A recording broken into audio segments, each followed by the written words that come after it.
Yo, my beats, they are hard.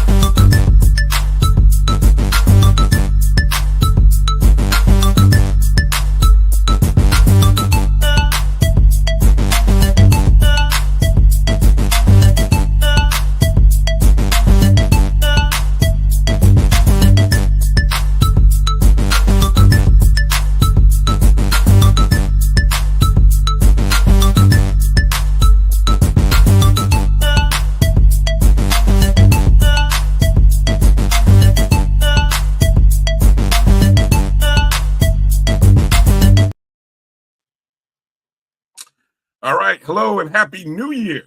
Welcome to another live episode of the BCSN SportsWrap. It's Brian Fulford. No AD Drew tonight, but joining me is our young brother on the rise, JaH'son Hobbs. Ja, what's good, man? How you doing, man? Happy New Year to you. Happy New Year to you too, man. Just trying to stay warm. Temperature dropped out of nowhere. It's ridiculous. Yeah, I was gonna say where, and again, you're in the A, right? As of now, I'm in Columbia, South Carolina. Oh, you're in Columbia. Okay, so the temp, what's the temp like up there? Like 40, but I'm used to 60, 70, so this is terrible for me. Woo. Good gracious. Yeah, indeed, boy. That's tough. That's tough. Well, you know, man, look, we got I think I heard on the weather we got a bit of a warm front coming in the Orlando area. So I'll probably get a chance to enjoy some maybe 60-degree weather, lows in the 50s, maybe get as high as 70 something. But you know, we had our week or two of winter, and now we move into we get fall again / maybe a little bit of spring, you know. But this is why I moved down here, man. This is why I haven't left yet. So, but at least you're not dealing with any snow, man. Just consider yourself fortunate. You're not dealing with any snow. Oh, for sure. Yeah, for sure. Well, hey, hello and happy new year to everybody. Got a few friends already joining in. Mary 305, hello, happy new year to you. Emmett Jones, happy new year to you. Walter Harley, happy new year to you. You know, and I'm sure there'll be some other folks that are coming in. You may be watching us on any of our platforms, on socials, on Facebook, Twitter, Instagram, Black College Sports Network, or you might be watching us on the YouTube feeds, of course. My JBN online on YouTube. Instagram Live is actually pumping out right now. I think I got all the streams up. So hello to everybody watching us on the Black College Sports Network and on the BCSN SportsWrap page. Happy New Year to everybody. Good to see our good friends joining in. So,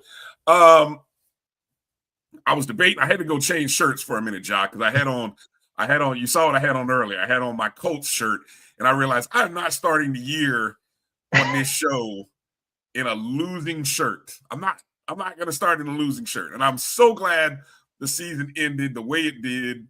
A failed pitchy woo-woo. Shout out to SVP.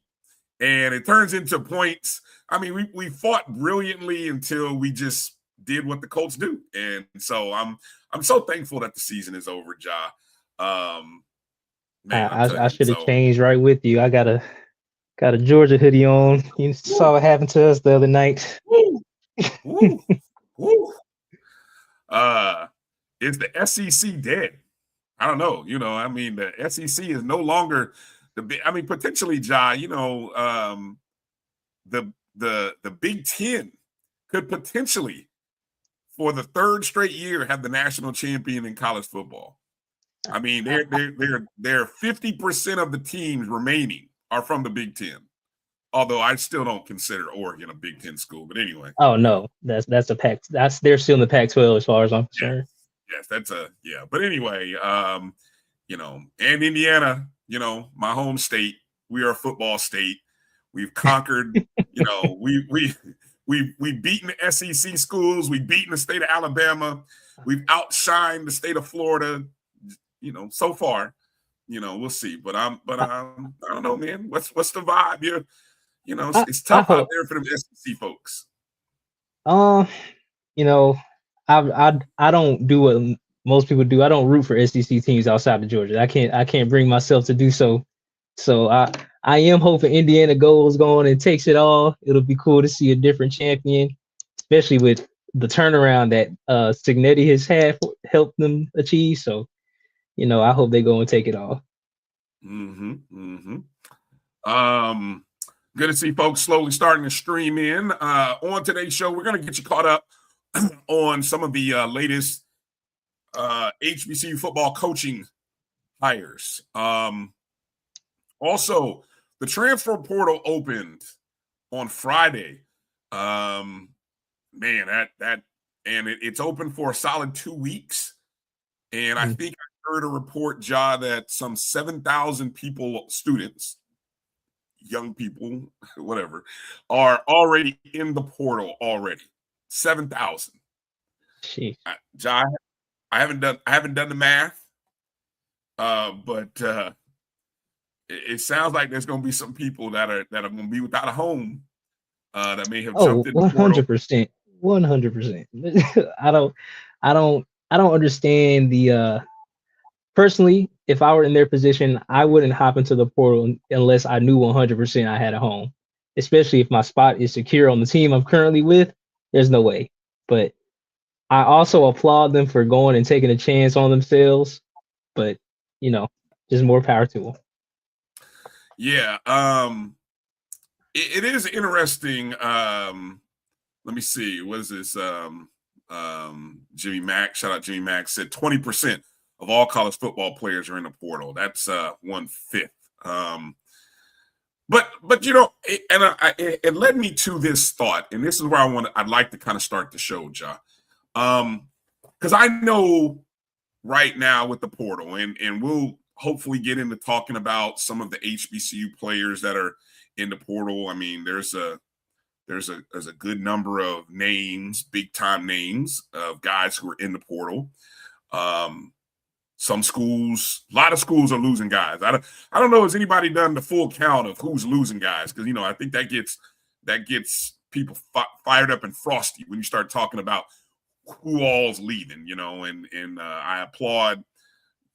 That's, to me, this is the new norm of what coaches are going to have to deal with. And I love what some coaches are putting out there. They're making their rules and guidelines very clear. I.e. Tremaine Jackson. I love his Twitter. I love his Twitter handle. Maybe we can go through some of those and some of his rules of the portal. But it got me to thinking about this world of college athletics that we're in now, Ja.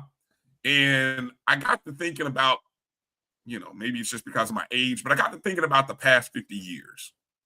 And there's always change that's occurring in athletics, especially in the modern era, right? And I got to thinking about what have been some of the major changes to the sport of college athletics that when it first happened, there was an instant reaction to, oh man, the world is coming to an end, or this is going to change for the worse. College athletics are going to go south, or it's never going to be like it was. Well, no, I mean, this is further than 50 years out, but desegregation, talk about how that changed college landscapes, right? I mean, effectively changing the talent pool that we saw at HBCU schools. All of a sudden, now young African-American kids are everywhere, boys and girls everywhere, all over the country, where over 50 years ago, you couldn't go somewhere. I mean, so we needed our Gramblings, we needed our Florida A&Ms, we needed, you know, those blue blood programs, Tennessee States that we talk about, right? Mm-hmm. So I got to thinking, what are some events that have occurred in college athletics that changed the landscape? And I started kind of doing my research because the first thing that kind of came to my mind as a basketball guy, John, first thing that came to my mind was in the mid 80s. There were 2 back-to-back years in college basketball that changed the current, you know, phase of college basketball. M Ford says Prop 48. I didn't go to Prop 48, and I'll tell you why, because Prop 48 was here and gone. Thankfully, it went away. It was significant for a short period of time. But I went to the shot clock, which came in 1985. The 85-86 season was the introduction of the 45-second shot clock. Because prior to that, Ja, you know, look, I had stories of my father telling me about how one time Dean Smith went to the 4 corners and basically held the ball for a half. Now, I'm assuming that that's like that stuff kind of still happens in high school ball, especially in states where they don't have a shot clock.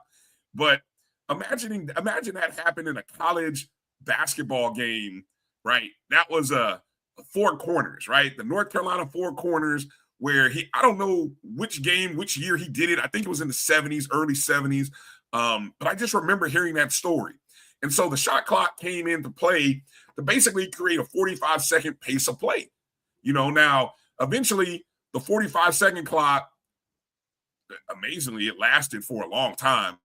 It changed to a 30-second clock in the, I think it was the 2015 season, right? It changed to a 30-second clock. Now everything is pace, right? Everything is tempo. You know, you're counting points per possession. But man, remember what it was like when we went to a 45-second clock. And then it was like, wow, at least you're forcing teams to have to shoot the ball. You know, you can't do the 4 corners anymore, right? So it brought a change of pace and a strategy to it. And then I'll give you one more year. Yes, M Ford, the 3-point line. Yes, indeed. The 3-point line in the 86-87 season, which was the next year. Now, they had already been experimenting with the 3-point line in the ACC, in ACC ball. But if you ever go back and look at some old videos, I saw a 30 for 30 on the 1983 NC State Wolfpack, right? They had a 3-point line that kind of, the arc went through the circle at the top of the key. Kind of funky. But they eventually moved it to, I think, 19-9, where basically the line touched the top of the circle, and then it kind of went in an arc, right? A little bit different than what the NBA had at the time, because the NBA had that, but then the NBA on the sides, so there was never a clear number all the way around in the NBA. But the pros went, or the college game went to it, changed the game. I love that year because I was a big fan of my Indiana Hoosiers, and we had a deep threat shooter that year, exploited the hell out of that 3-point line. And teams who had shooters did that. And so eventually they got paranoid and said, oh, everybody's shooting. Everybody's making too many shots. Let's move it back a foot or two. And I think they moved it back to like 21 feet. I think right now it's like 21 or 22. And then it's different in the women. There's like I was at the Bethune-Cookman FAMU game. There's two lines on the court. And I'm like, you know, can we just get one line here and let the women shoot from the same line as the men? Man, these girls are strong enough anyway. But those were 2 things that stood out for me. How about you? As you think about your recollection, right, of college athletics, what are some things that you think about that have been revolutionary to the sport? I mean, in my age, the main 2 right now would be the college football playoff and NIL. Like, those are obviously the 2 largest. When the CFP first came out, I actually appreciated the idea because it was odd that just a machine was picking the 2 teams that would compete for a national championship. Like The BC, you refer to the the BCS? BCS, yes. Oh, those the Uh, computers picked the national yeah, championship. That seems that wild, that right? completely. I prefer the media to choose a national champ. Well, to choose the top two than a computer. And we missed out on some amazing games too, because the year Alabama and Georgia played in the SEC championship, that's widely regarded as the national championship in 2012, because whoever won that game was going to destroy Notre Dame. I think that was pretty obvious, in my opinion. I mean, I can't argue it. Hindsight. I mean, it was at the moment. At the time, though, you couldn't have told me that. But anyway, go ahead. And even even the year prior, it was the BCS chose LSU and Alabama to play in a rematch of the national championship, even though Alabama had lost. They didn't even make the SEC title. It was LSU and Florida that year, I think, something like. So I can't remember. I think there was another undefeated team that got snubbed. I can't remember who it was at the time. And then obviously NIL. Well, the transfer portal first before we get into NIL, as we were speaking on. At this moment, it's pretty out of control. Me and my father were talking about it before. We were thinking that a player should at least stay for 2 years at a school before transferring out, because it makes no sense to continuously give away some of these spots to players that they're knowing they're not going to stay for long. Then it's messing up our opportunities for other athletes, in my opinion. And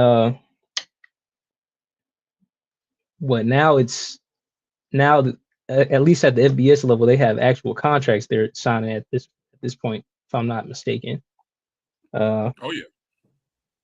So these are pretty much professional athletes, which I'm 100% for the athletes getting their money, because of how big of a business college football is, and the athletes have, I guess, been exploited for the most part, because imagine the NIL when Johnny Manziel was in college.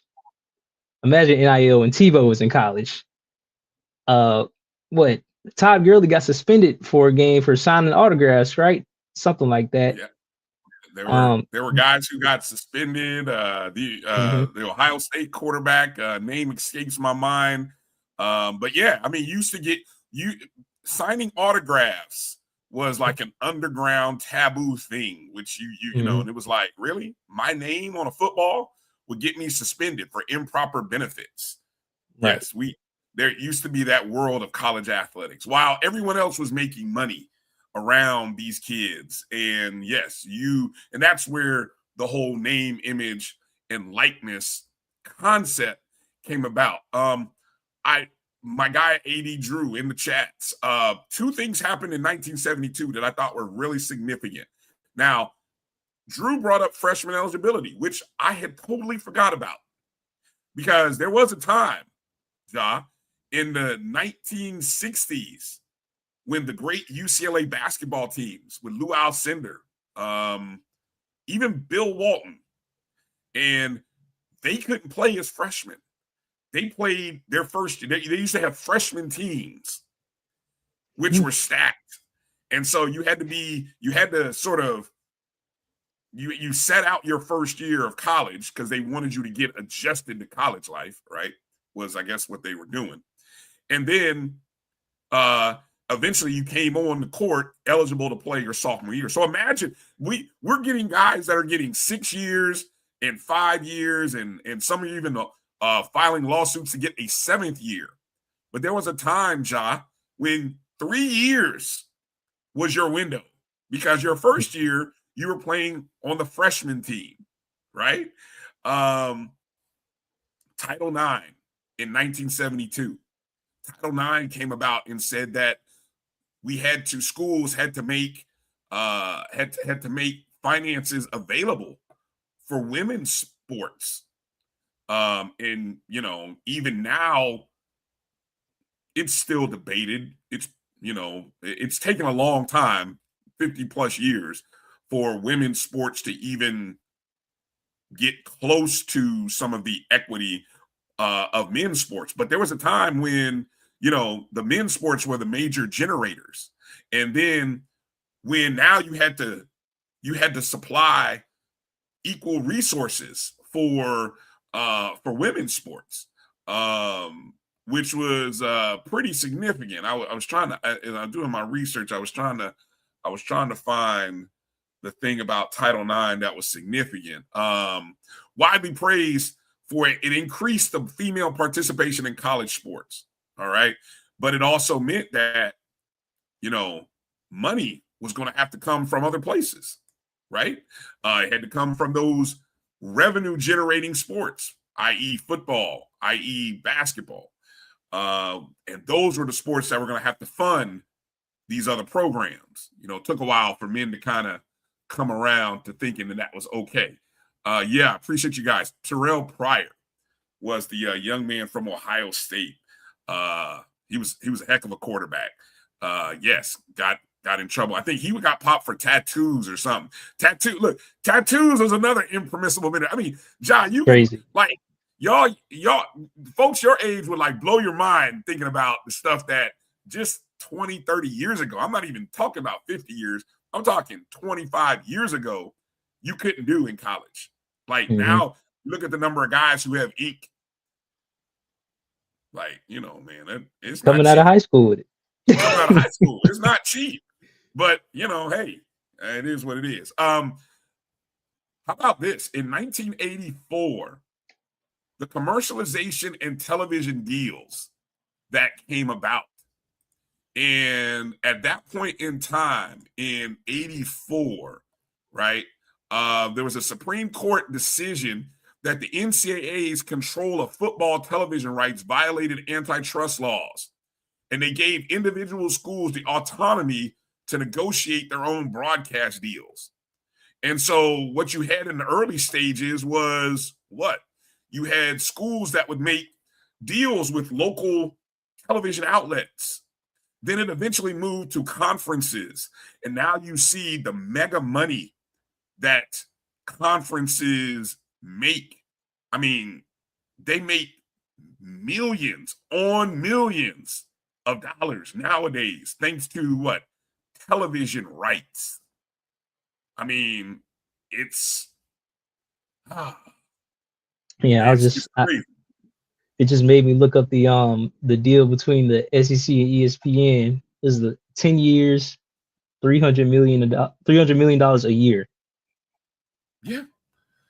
All that off the television rights, and so that was a landmark. Now that changed how people viewed the game, not necessarily how the game was played, a little bit different than maybe the shot clock or the 3-point line. Think about this. I remember a time when instant replay and officiating was just coming out because of the television, because of the influx of television rights. Then all of a sudden, instant replay came from the professional leagues down to the college level. Now it's to the point where we don't even know what a tackle is. Everything gets reviewed. Touchdowns are reviewable. I mean, we still have controversy, Drew, JaH'son. I called you Drew, but Ja, we even in the Celebration Bowl, right? It comes down to the controversy of what is undisputable evidence and what don't let your eyes view you. How old am I? Look, I've been around half a century. That's why when I did this, I thought about things that have occurred over the past 50-something years in college athletics. So, and this current era, I mean, the transfer portal changed in 2018, 2018. It used to be you had to sit out a year. Then all of a sudden the transfer portal opened up. Then COVID came about and it was like, oh, well, we need to give extra years. And so now on top of the transfer portal, which allowed guys, the opportunity to express that they wanted to leave, without fear of, they used to be kind of taboo to want to leave, because if you left, that meant you were going to have to sit out a year. Now it's, free agency, where essentially, like you said, guys are jumping in the portal just because. NIL came about in July 1 of 2021, and look what it's already done. NIL, and now we've got revenue sharing, which is the next big thing that's coming out, where now athletic departments are trying to figure out ways to share the revenue. Some schools, even some HBCUs, Jackson State is one I can think of most notably, but other schools are doing it, where they're adding a cost to ticket prices to help fund revenue sharing for student athletes. So all of that to say, Ja, and to those of you, don't get so deep in the woods about the transfer portal, the NIL world, and how it's going to ruin college athletics, because college athletics has been through changes many a times. Some of the things that I mentioned, you can debate on whether they were good or not. Some of them have been good. Some of them we've had to learn to live with. Some of them they still don't even get right. Like I swear, the instant replay thing still don't get right. APR is something that I don't think they get right. I understand what they want to do, but they might as well get rid of APR nowadays the way it is. I guess to sort of put a bow around that, Ja, as you think about the history of college athletics, what are your just general thoughts as you think about all of those things that I kind of laid out? And is there anything on that list that you're like, man, we could have done without that change, or this is something that has really been quite significant but still needs some work? Obviously, transfer portal. I don't think. I think NIL could use some work around the edges, but for the players to bring in that much money, especially at the larger schools, I think it's only right that they get their share, especially the star players, because, like we said, those who got punished for way less, and they were making the school a lot more than what they were receiving. And I don't think there's anything that I would say we could have gone without, because all those changes did lead to the sports that the way sports are that we have are today. And I still enjoy it. It hasn't ruined my watch of anything. So I can't say we could go without any. And with all of it, everything that occurs has its greatest impact at the top, and it takes a minute for things to kind of settle in down at the bottom. And when I say the bottom, I'm talking about the revenue and income scale. Obviously, we know who the big money makers are, but then we get down to where low resource institutions, HBCUs sit, other FCS programs, right? We're the ones that are slowly adjusting because we don't have the considerable amount of resources and income coming in like other schools. And so that's the biggest adjustment that is happening right now in college athletics. And so I think we all have to kind of be I think this is a great period for innovative thinking from our athletic leadership. And there are some innovative thinkers out there. But it also scores that point where you really have to have a complete university buy-in to what's going on in college athletics, especially at our level. And I've heard, you hear statements from various HBCU presidents who are recognizing that the college landscape is changing and we have to change with it. And so that's encouraging. We also see forward-thinking commissioners in these athletic conferences that are also trying to find ways to bring value. But it's a work. It's a work, And so as fans, as alums, what do we have to do? We got to support. We have to support. We've got to find ways to continue to support. The best way that we all can support, or that you can support, is if you aren't or weren't a season ticket holder, become one. If you weren't or aren't a booster club member, become one. Invest in your university athletics in 2026. If all of us find a way to invest in some way in our favorite athletic program, as alums or fans, even if you're a fan, you can get behind a school and support in that way. It's going to start to make a difference, and then, of course, when we have a chance to put our eyes on broadcasts and events, whether it be SWAC TV, ESPN Plus, HBCU Go,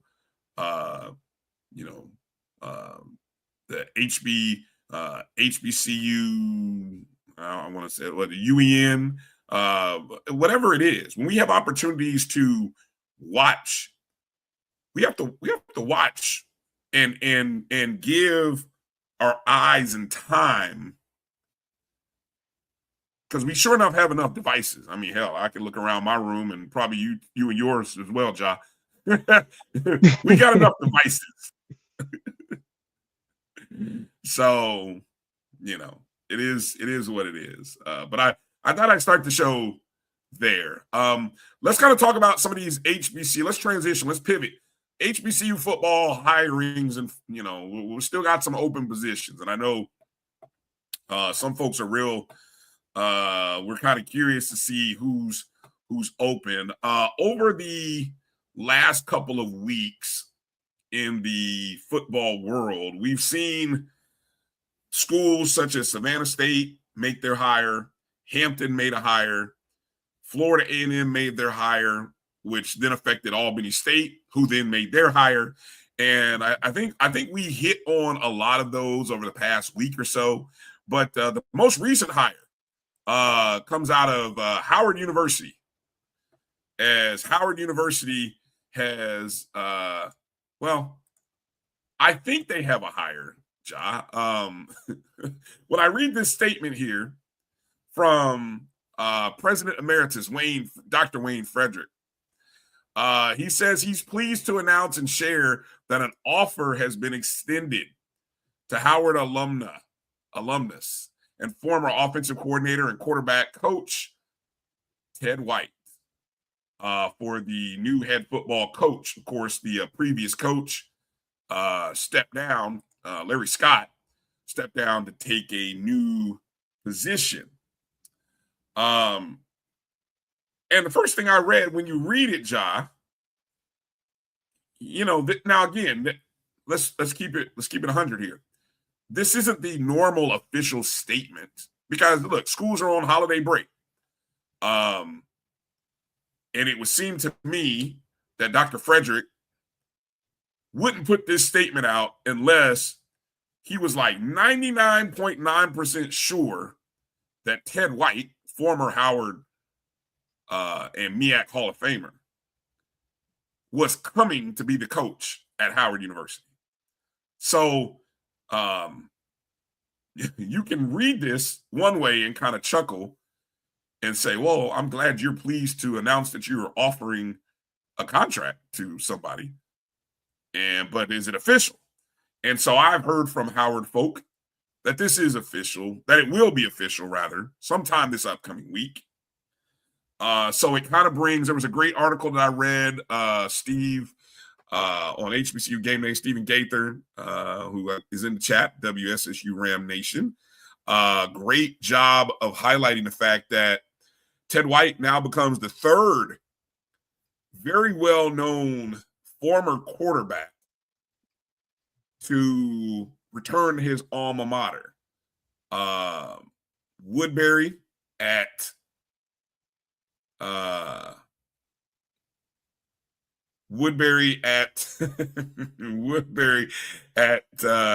Winston-Salem State, Quinn Gray at Florida A&M, and Ted White. I think White, if you look at the timeline, White and Gray, I think towards the end of Ted White, his time at Howard, Quinn Gray was there for maybe Quinn Gray came into FAMU in 97. Ted White was on the way out, I believe, in 98. So they never played against each other, but they were both in the MEAC at their respective schools at the same time. What's your thoughts on the hire or any of the more recent hires, Ja? I think everybody saw the Quinn Gray hiring coming from a mile away. I had people were talking about the game that FAMU Albany State played early this year. That was his tryout. So obviously that's a great hire. I'm sure many of the Rams are on their way to Tallahassee as well. Then we have Savannah State, who hired, and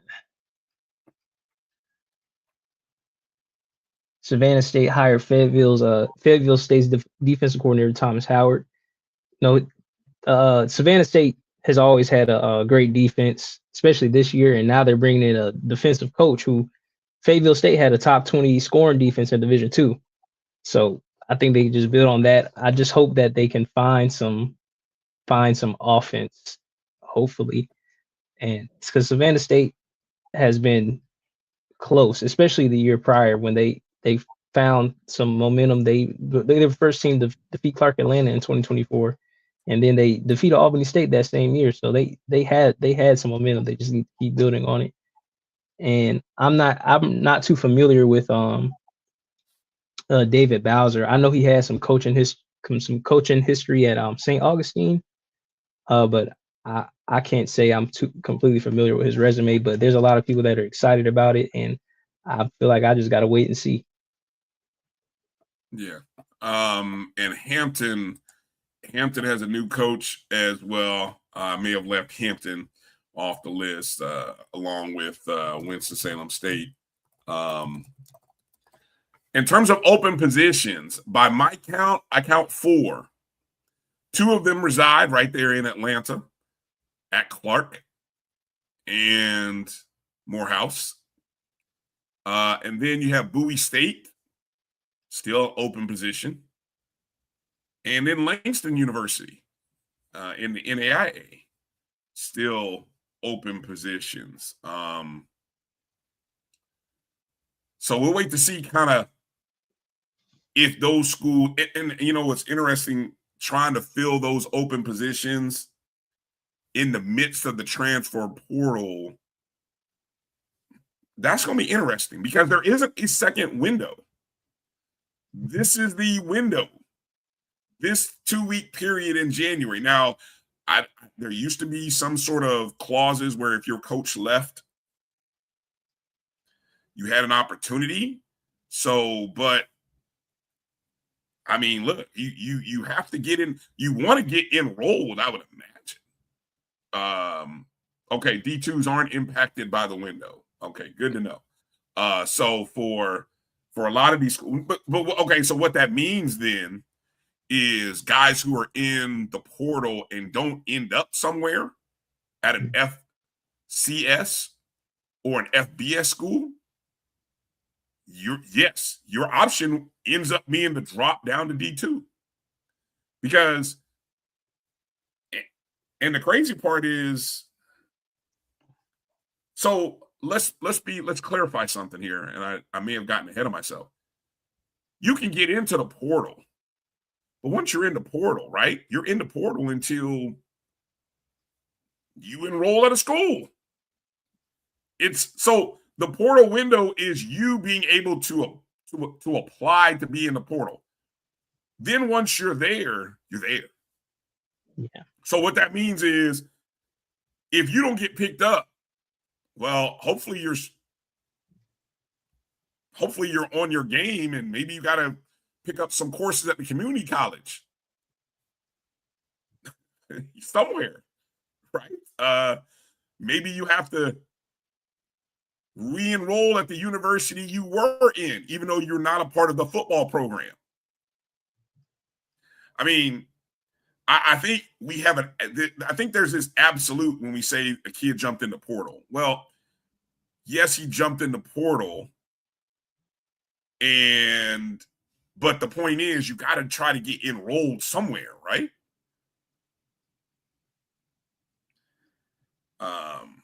Yeah, that's the challenge of it all. 7,000 names, Ja. 7,000 names. I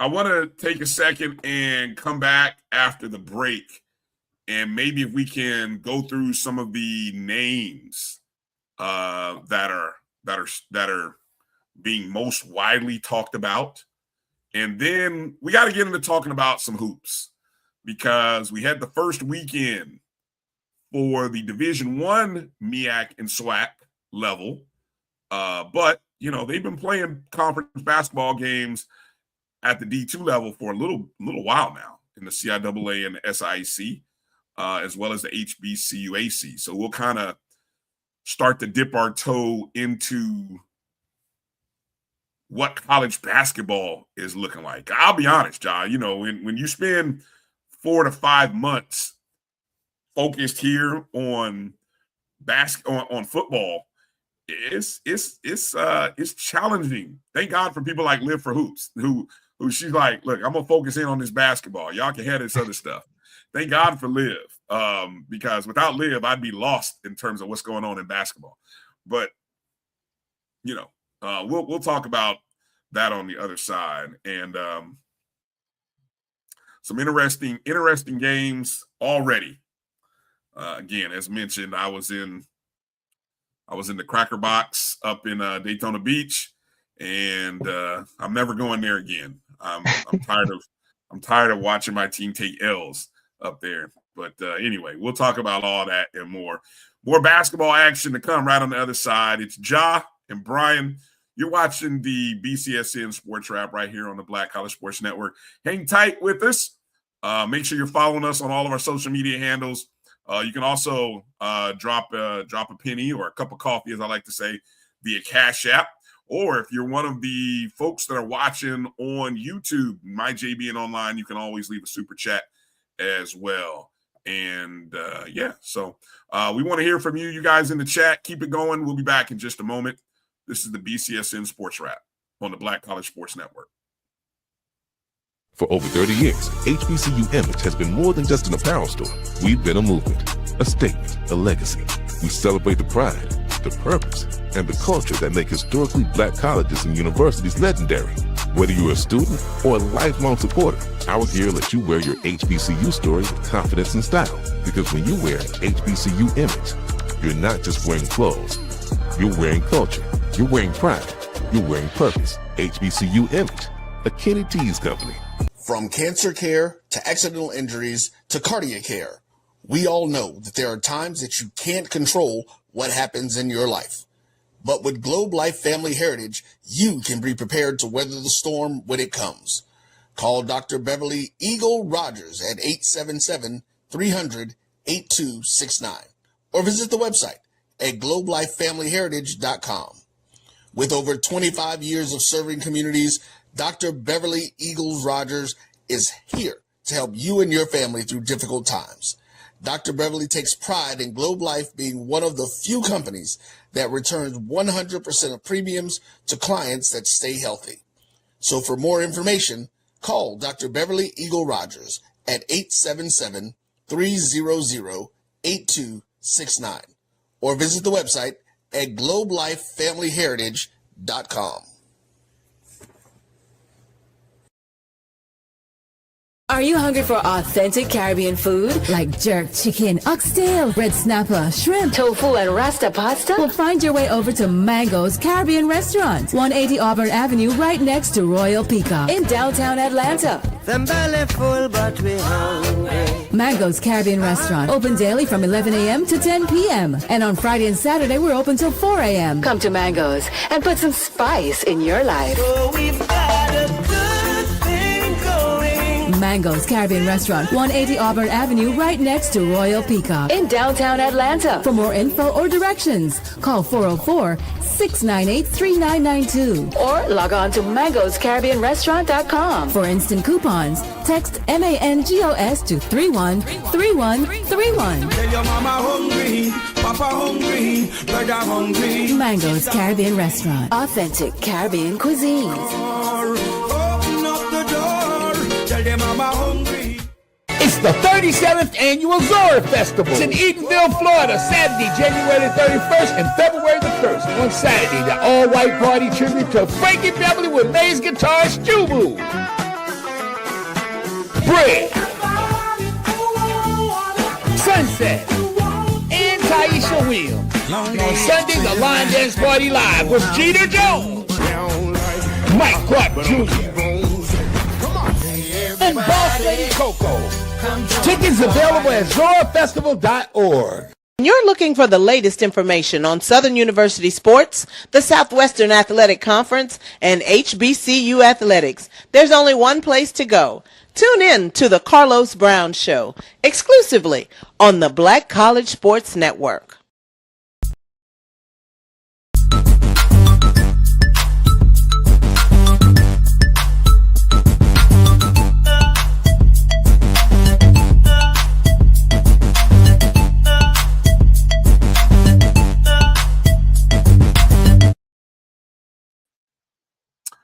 All right, welcome back to the BCSN SportsWrap. Bryan Fulford, JaH'son Hobbs, right here. Appreciate John jumping in and filling in. AD is on assignment.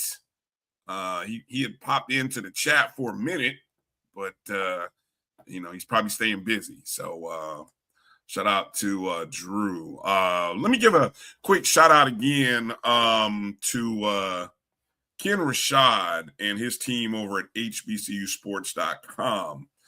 I don't know if any of you guys got a chance to peep out the podathon that he did, 12 hours of live streaming on New Year's Eve.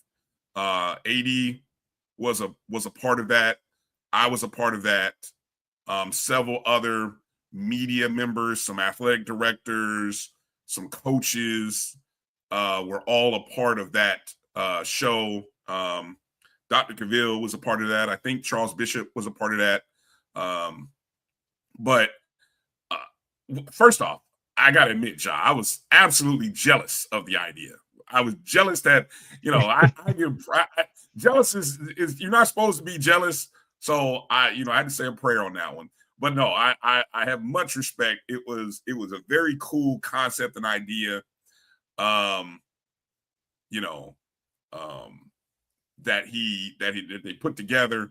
And I want to say Ken was probably there for all 12 hours. I know some of the other guys were kind of in and out, but I think Ken was steering the ship for probably, if not all 12, at least about 11 hours and 45 minutes of it. And I don't know if he took bathroom breaks or not. That was kind of a couple times I logged off and came back to plug in, and there they were. They were still on. And I was like, look at these guys. And so, I mean, but did you get a chance to watch any of it, John, on New Year's Eve? I went and watched the Drew. When Drew popped in, that's what I tuned in. Okay. And they've been, if you follow HBCU Sports on, if you follow any of his social medias, then obviously some of they've cut up various segments. Drew's segment, which was sort of a behind the scenes of what it's like being what I grew up with Drew's position being called the sports information director. Nowadays, those titles have different names, brand advancement, communications, vice president, executive, assistant, athletic director. At the end of the day, I grew up in the world where that was your SID, your sports information director. And so, because those are the people who communicate about the sports on that campus to the masses, and they coordinate with not only, see, it used to be just traditional print media, maybe TV. Now, as you know, and I would encourage you guys to go check it out, check out Drew's episode. But now it encompasses so much more. And sadly, at a lot of schools, where the resources aren't as plenty, you are a man of one. Whereas on other campuses, there may be a team of half a dozen to 2 dozen. Imagine being somewhere where you are a team of one. So it's a fascinating, if you've never heard Drew give the full breakdown of his job and his role, it's a fascinating listen. And he's very real. You know, Drew, if you watch this show, Drew is very real and matter of fact. So it is eye-opening to say the least. Is there anything that caught you as you listened to his segment? Anything that caught you by surprise, Ja, about what he does in that role? When he broke down more of his responsibilities, I didn't know they had to find the production crew and all that until I actually started working with him at the Morehouse games, because the SIDs I've seen, once they got the info out about the game, that was it. I never really saw them do anything else. But when I saw Drew hitting the ground running, making sure everybody was in place for everything, that was the first time I've seen an SID do more than what I was exposed to early on. And I didn't know that fell on him. I did think that was all on the athletic director, but yeah, that was new to me. Yeah, no, the athletic director hires that SID for that role, and usually, depending upon how the organizational structure is, the athletic director, the really, really good ones, recognize that one person can't do that job by his or herself. And so they do make the necessary effort to hire, multiple people to have various roles. So, yeah, appreciate Doc chiming in. The creation of the additional job titles, which then allow for, significant increases in pay grades. So appreciate Doc. Of course, he understands the inner workings of academia administration. And so, yeah, good stuff. But yeah, back in the day, I was fascinated with, look, again, I got into sports media because, look, Ja, you can tell me I can get into games for free, and then I can talk about the games and watch the games, and then maybe talk to the people who participated in the games. That's why I got into sports journalism and sports media right there. So, and then you find out all these other things about how hard it is, and then the ethics and responsibility that go around it, and then educating people is also part of it. So I love it. Okay, the transfer portal, something we've been talking about here of late. It opened on Friday. 48 hours in, We're already starting to see some big news happen. But before we get into talking about some of the movement of players, I want to get your take on Tremaine Jackson. Has kind of, this is the first year he did this, because he did this last year, but he sent out various tweets throughout the year or late last week of December, where he titled this tweet "The Panther Portal Understanding." Right now, this was part of it, and I'm looking at what part 2 is. If you have his Twitter account pulled up, Ja, see if you can find part 1. Look for part 1. I'm going to read part 2. It's almost like his rules. Like, these are the rules of engagement, so to speak, because that's what this is. This is the period of engagement between coaches and students, right?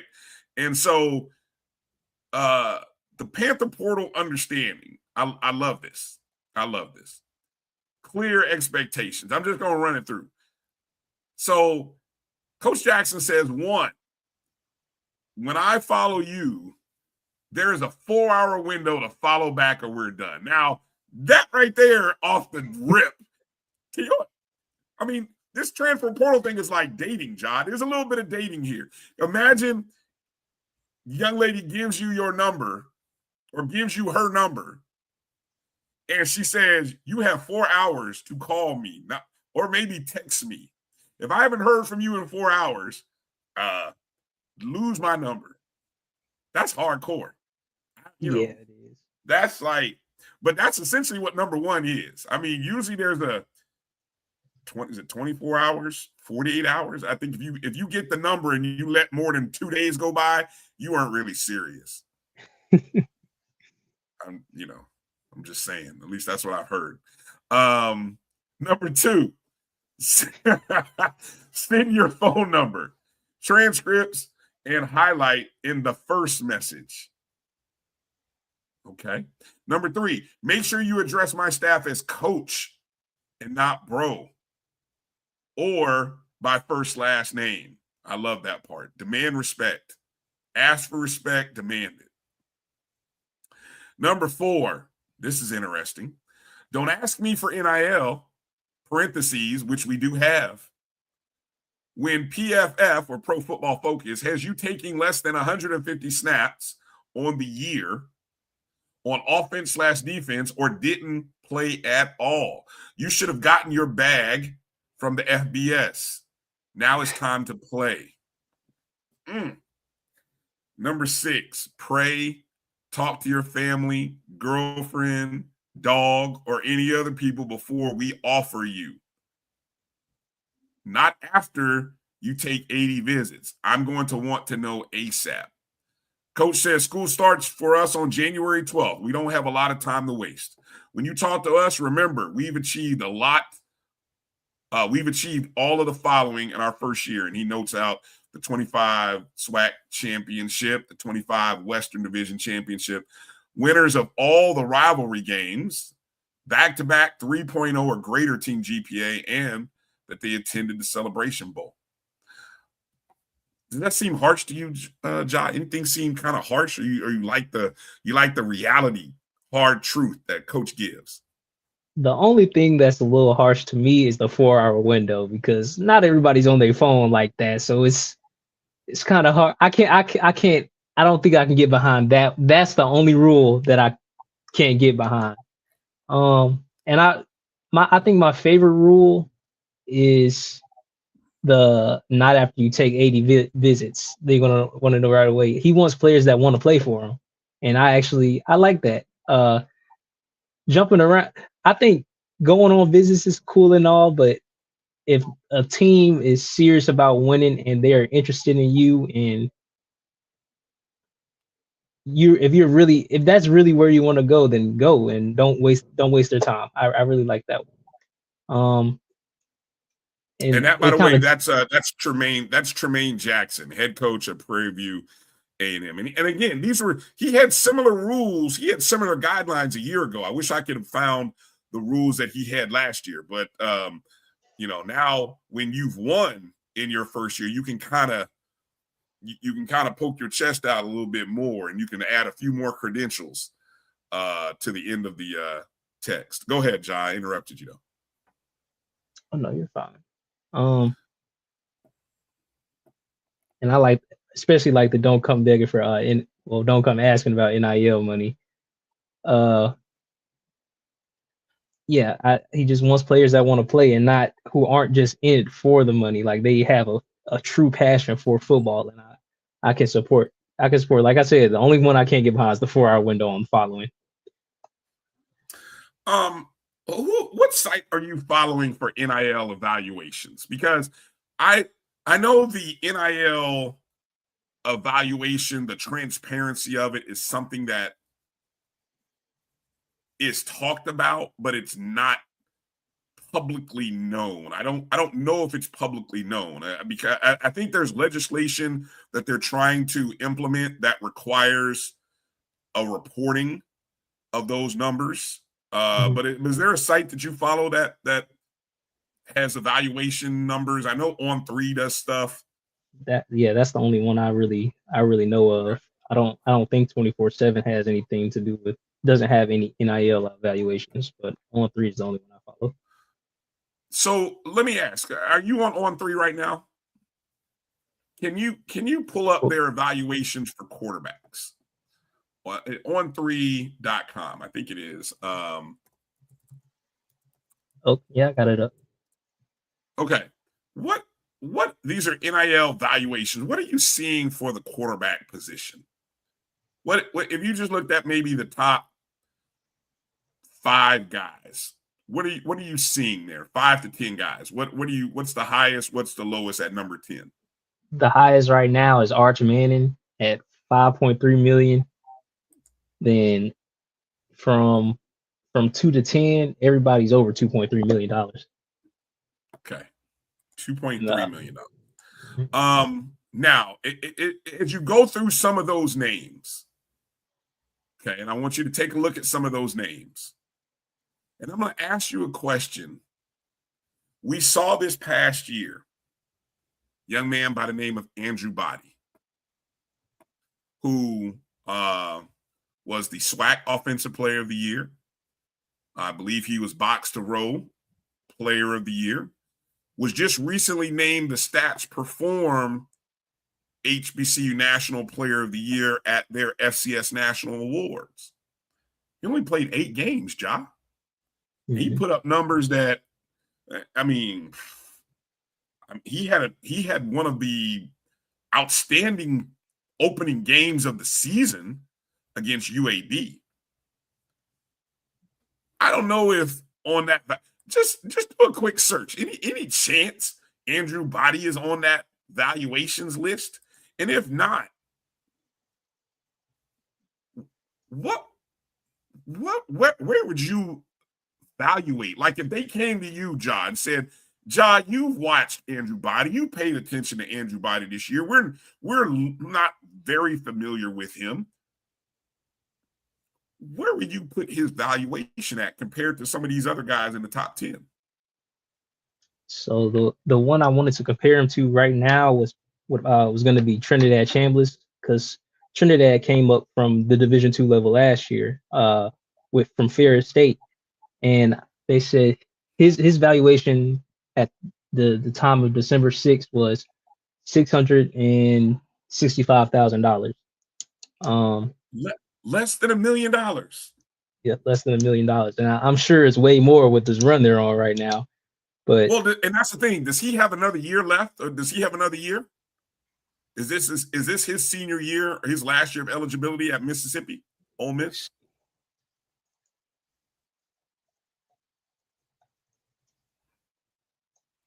No, I think you get an extra year when you come up from Division II. Actually, he's actively seeking. No, he's actively seeking a waiver because he's a redshirt senior now. Okay, so if he doesn't get the waiver, this is his last ride then. Yeah. Okay, so I'm glad you brought that up, and you said his evaluation is less than $1 million. Mm-hmm. Right. 6. But what's interesting, if you look at some of these names, right? And I'm trying to see if it shows me where they were previously. The kid at BYU. The kid at BYU. That's basketball though. Okay, hold on. That's crazy. Okay, football. Wide receiver. Hold on. Let me go quarterback. The highest paid quarterback after Arch Manning is Brendan Sorsby. And Sorsby was at North Texas. Interesting. Mm-hmm. If you pull up his stats, man, now again, his valuation is like 3.3 mil. As Andrew Body, could we see Andrew Body? What number would surprise you? Like, if you saw Andrew Body get an opportunity at a Power 5 program or a Power 4 program, I guess there's only 4 now. Or even a group of 5. Would you be surprised if he got a mil? No, I wouldn't, because I think he's proven that he can change a program. He's a very dynamic playmaker, and there are teams that are in need of a quarterback at the Power 4 level, and I think he can get a mil. If Trinidad got 665 from Division 2, 100%. I think Body can get $1 million. It'll be interesting to see if Trinidad gets that extra year, because if he does, I would say he instantly becomes, his valuation skyrockets. Mm-hmm. Given the fact that, Arch Manning is coming back, G Boom says Body's not going to get that. But,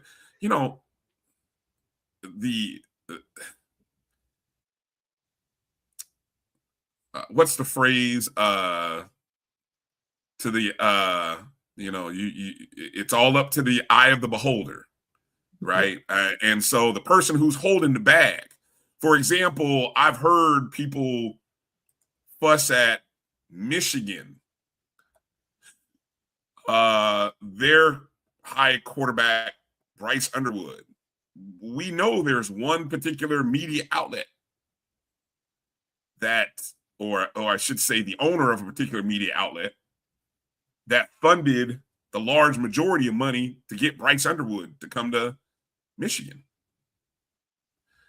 So if there is a school that falls in love enough with Andrew Body, now, yes, I know that he hasn't played a full season, so that might be the knock against him.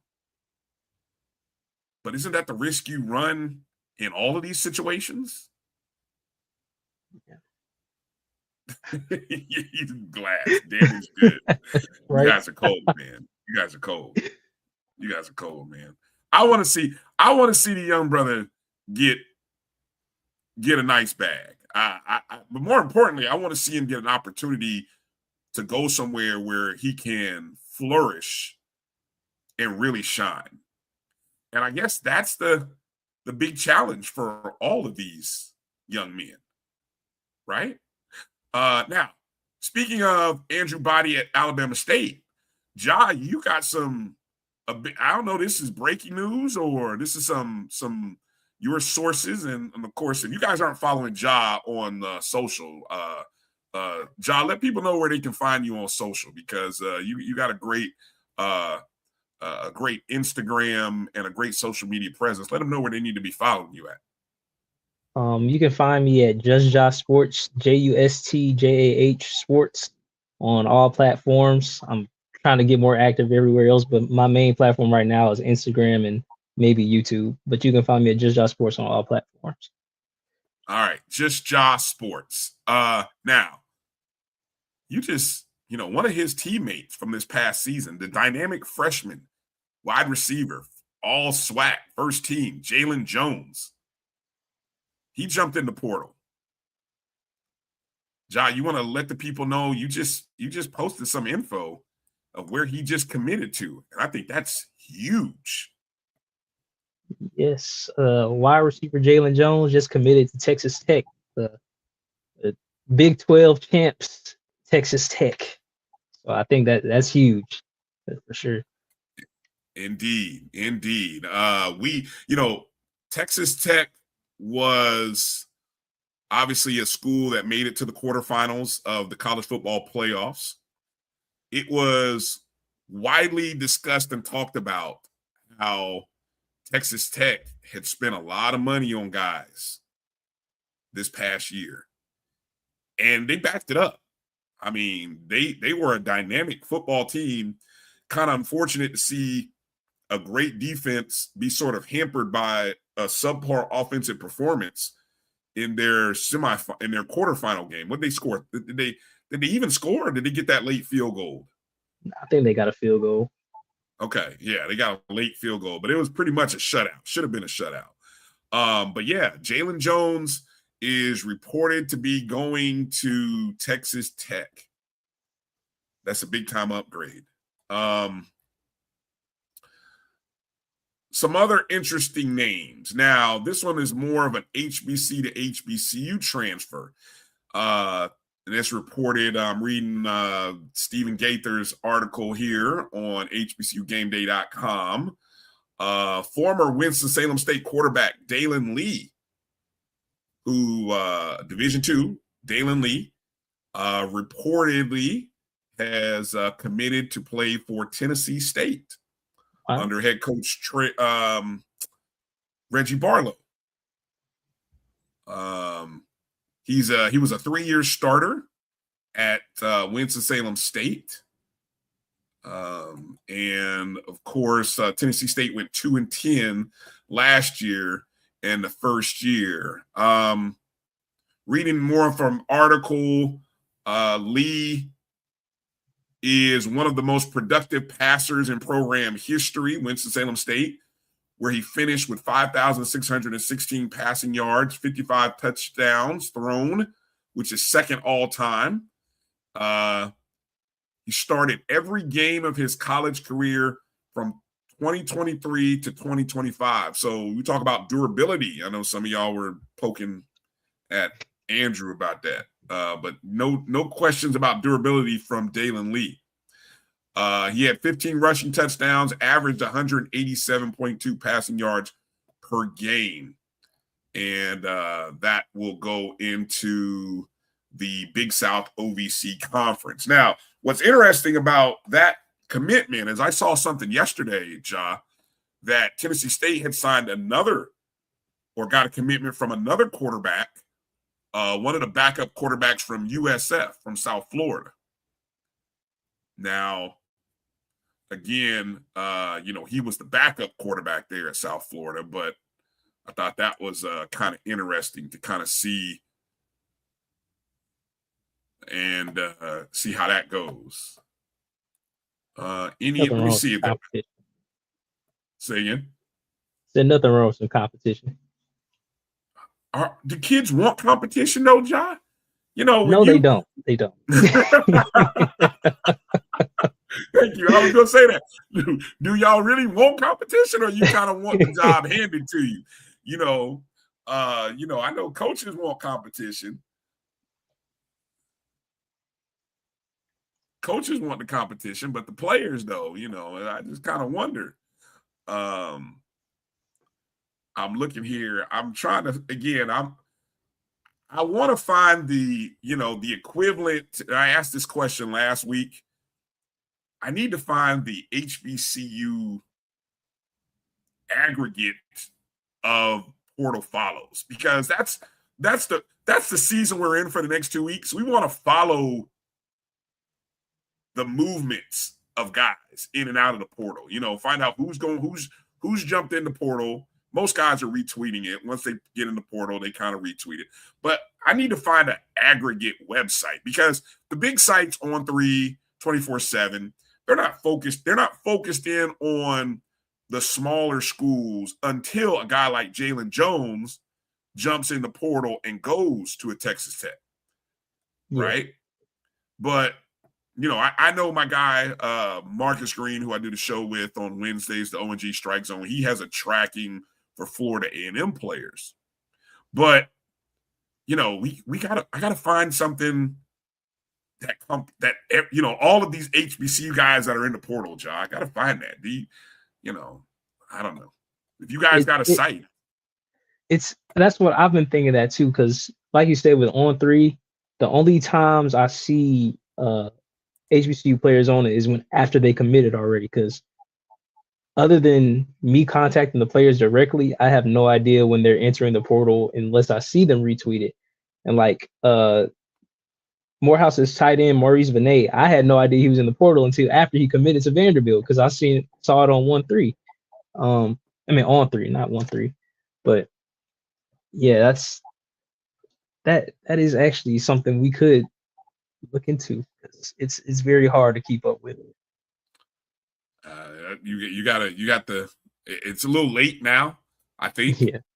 But, you know, it's something to keep in mind going forward. Also, you mentioned going up from D2. Florida A&M just picked up a commitment from Albany State, one of many. Right? You saw that earlier today, right? Yep. Tight end Xavier Herndon. He was all conference the past 2 years. Yep. Gray already bringing his players down. Slowly starting to come. We're just waiting to see. I know we're waiting to see some names that I just came across. Of course, Isaiah Knowles, waiting to see what happens to him. I think I saw where Delaware State's James Jones, who was part of that awesome dynamic running back or backfield that Delaware State had. He's 6'2", 205. He ran for 958 yards and 9 touchdowns, 9.8 yards per carry. I think I saw, well, let me see. I'm looking here on HBCU Sports. They've got something from the 24/7 Sports Transfer Portal site. Let me see. Let me see if it goes to and tells you where he's got visits, because I think he does have a few visits planned already. Yeah, it says he has visits with Cincinnati, Syracuse, and Kentucky. Okay. Yeah, man. So big time upgrades. Big time upgrades for that young man. Congratulations. And you know, look, I think we are.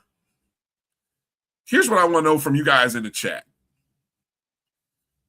We take pride in the guys who come from HBCUs.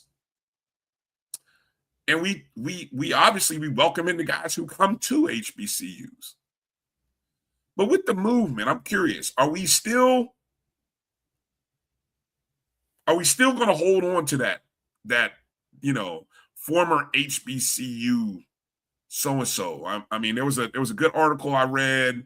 I think it was on, I want to make sure, hold on, I got to make sure I say it right, because I don't want to give somebody prop, but I read an article about a former, okay, this was on HBCU Game Day.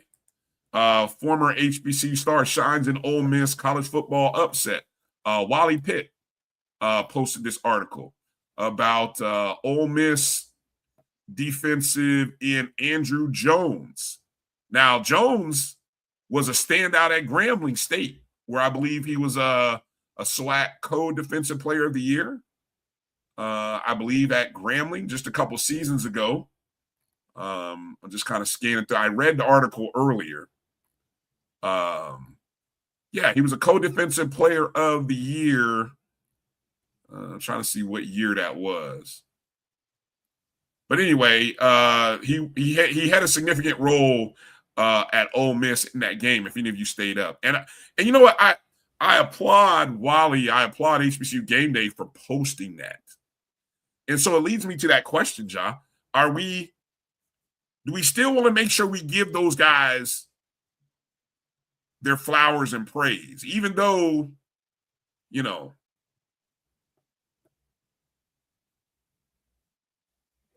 even though he came, he benefited.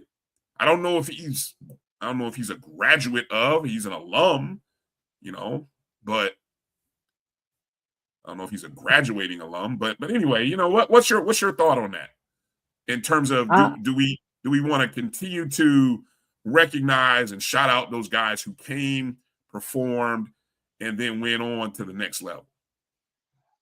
I like to do so because I think it's about where you started, and without the HBCUs, they wouldn't have got their opportunity to show that they're capable of playing at the next level. Like Ja'Cory Croskett-Merritt, I think that's his name, for the the Commanders. He started at Alabama State, then went to Arizona State, and now he's one of the starting running backs there. I had no idea before last summer that Tank Dell went to Alabama A&M, so I was surprised by that. But I think the very fact that they're getting these opportunities based on their performances at the HBCU, I think that merits for us to hold on to them. And it's funny you mention that, because since they don't finish before they go into the draft, that's usually not the school that he's recognized by, right? He's not. Most guys who go in, they're recognized by their last college they played at. Well, obviously, when Shedeur Sanders is now, he started for the, he's not listed as a, former Jack. No, he's listed as former Colorado Buffaloes. But we know about how dynamic he was his 2 seasons at Jackson State, right? And so if the universities, now this is the part, John, look for this. Do the universities and their athletic departments recognize these guys who move forward? Because, like you said, there's sort of we go to college, we go to HBCUs, to get the opportunity, and then to be able to show what we could do at the next level. Should the schools do more? Maybe they do. I don't know. But should the schools be a part of that recognition? Or is that more of where our independent media comes in hand? I would like the schools to do more to show that, just so it's known. I don't think it's more so about I don't think the player has to take too much of a I would like the schools to do more. I would, to show that, like I said, to show that this is where they started, and that anybody can go anywhere, and if you're good enough, they will find you. I'm still a firm believer in that, because like before integration, wasn't like 20 something or 30 something percent of the NFL Hall of Fame was HBCU grads or former HBCU players. So yeah, I would definitely like to see the schools do more. And I think I got to retract that statement. I do think the players should do more to recognize where they started. I think that's on them as well. That's interesting.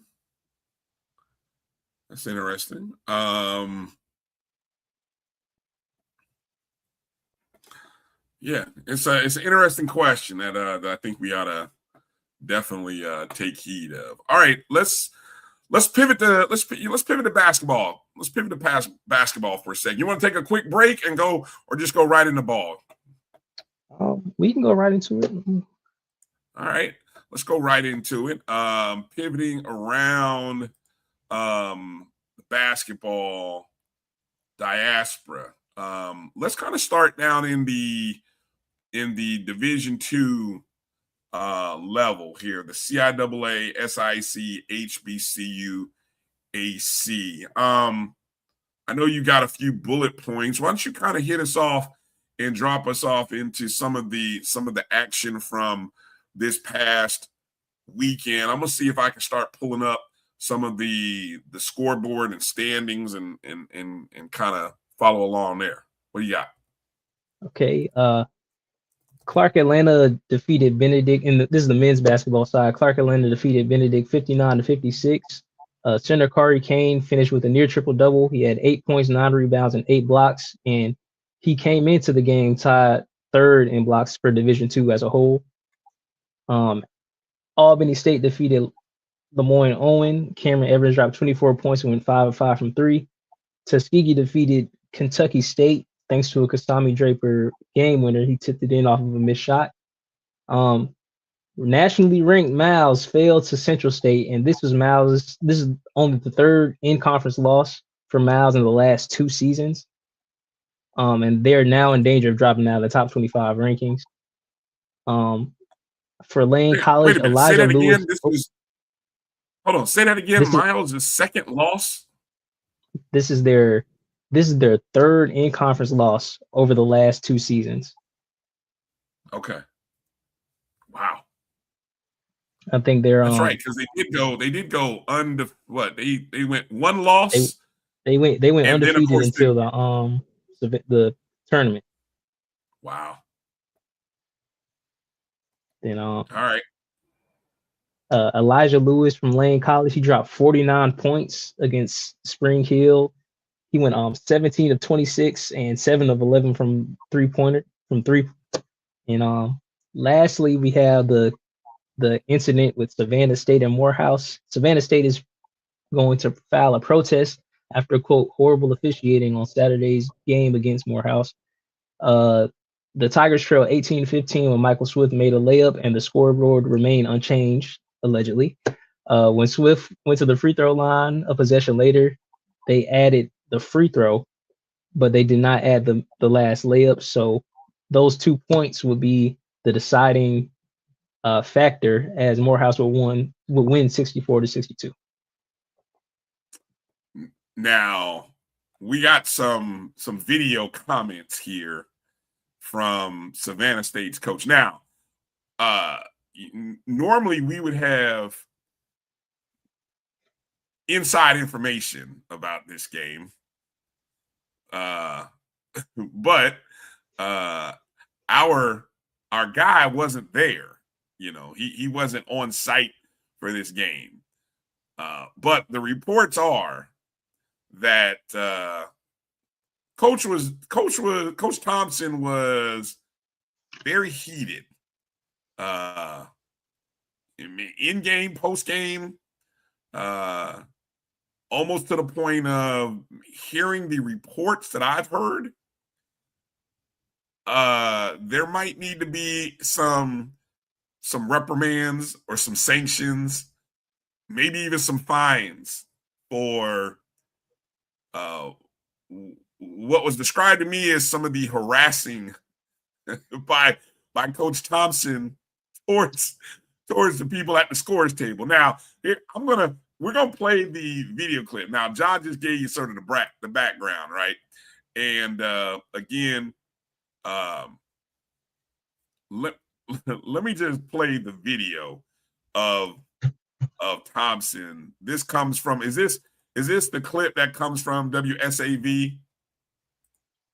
Yeah. Or huh?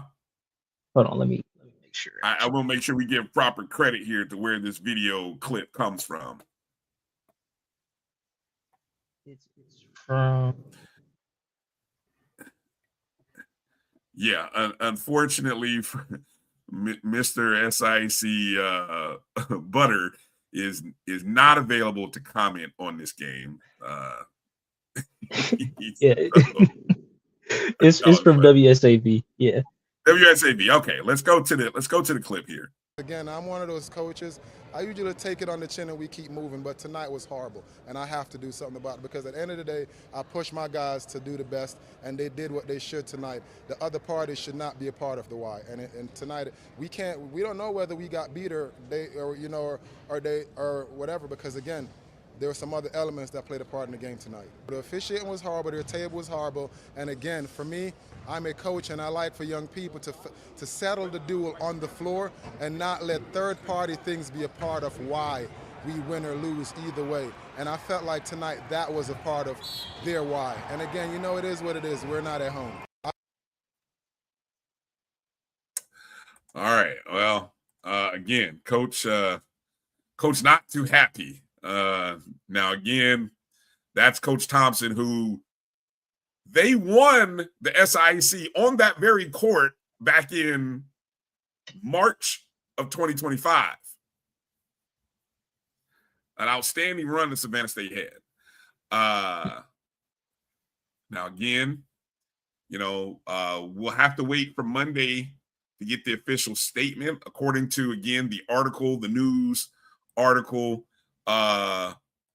is that Savannah State is planning to file a protest after losing 64-62 from what they believed was a error with the scorekeeping. So we wait to see how that affects. Now, this is fresh off the wire from HBCUGameDay.com.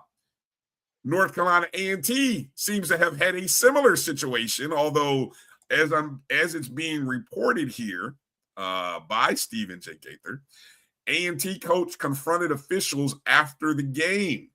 Now, this comes per the conference, per the CAA. This took place in Richmond, as I believe A&T was on the road. The Colonial Athletic Association has publicly reprimanded A&T men's basketball coach Monte Ross after an incident following the Aggies' December 31st home loss to Northeastern. Okay, so first off, I love the fact that this took place. Obviously, the story comes out today, but this took place on New Year's Eve, right, earlier in the week. CAA Commissioner Joe D'Antonio said Ross violated the league's sportsmanship policy late in the game, which ended with Northeastern pulling away for an 85-74 victory at Ellis Corbett Sports Complex. With 25 seconds remaining, Ross was assessed a technical foul. After the final horn, the coach confronted the officiating crew as they exited the floor, and again in the area near the locker rooms, the league said. So not only once did he approach him, but the second time is probably the one that really got you in trouble. This is from the commissioner. Says, I've spoken with Coach Ross and let him know that his actions toward the game officials were unacceptable and will not be tolerated. Any further incidents during the remainder of the season and results in a more severe penalty. The reprimand stopped short of a suspension or fine. That's interesting, but serves as a formal warning. Conference policy allows for escalated discipline and similar conduct occurs. Now, again, that's North Carolina A&T, which currently is 0-2 in CAA play. Richmond is the CAA hub. Thank you for clarifying that. What caused the discussion? I wasn't there. You have to go back and watch the videotape to kind of see what caused that. But I bring all that out to say, if the reports are true from what I'm hearing at what took place at Morehouse on yesterday, Jeff, thank you, Jeff. Correction. The Aggies are 0-3. I love you guys' honesty. While Coach Thompson may have been displeased with how things happened at Forbes Arena, the conference cannot allow a head coach to allegedly, from what I've been told, berate to the point of intimidation a scores table. The scores table are like the officials usually leave the floor immediately after the game. But guess who's stuck still on site? The score table. Because they're probably totaling up things, getting things put away. And if your coach is upset and he can't take it out on the officials, who's he turning it to? He's turning his attention towards the table.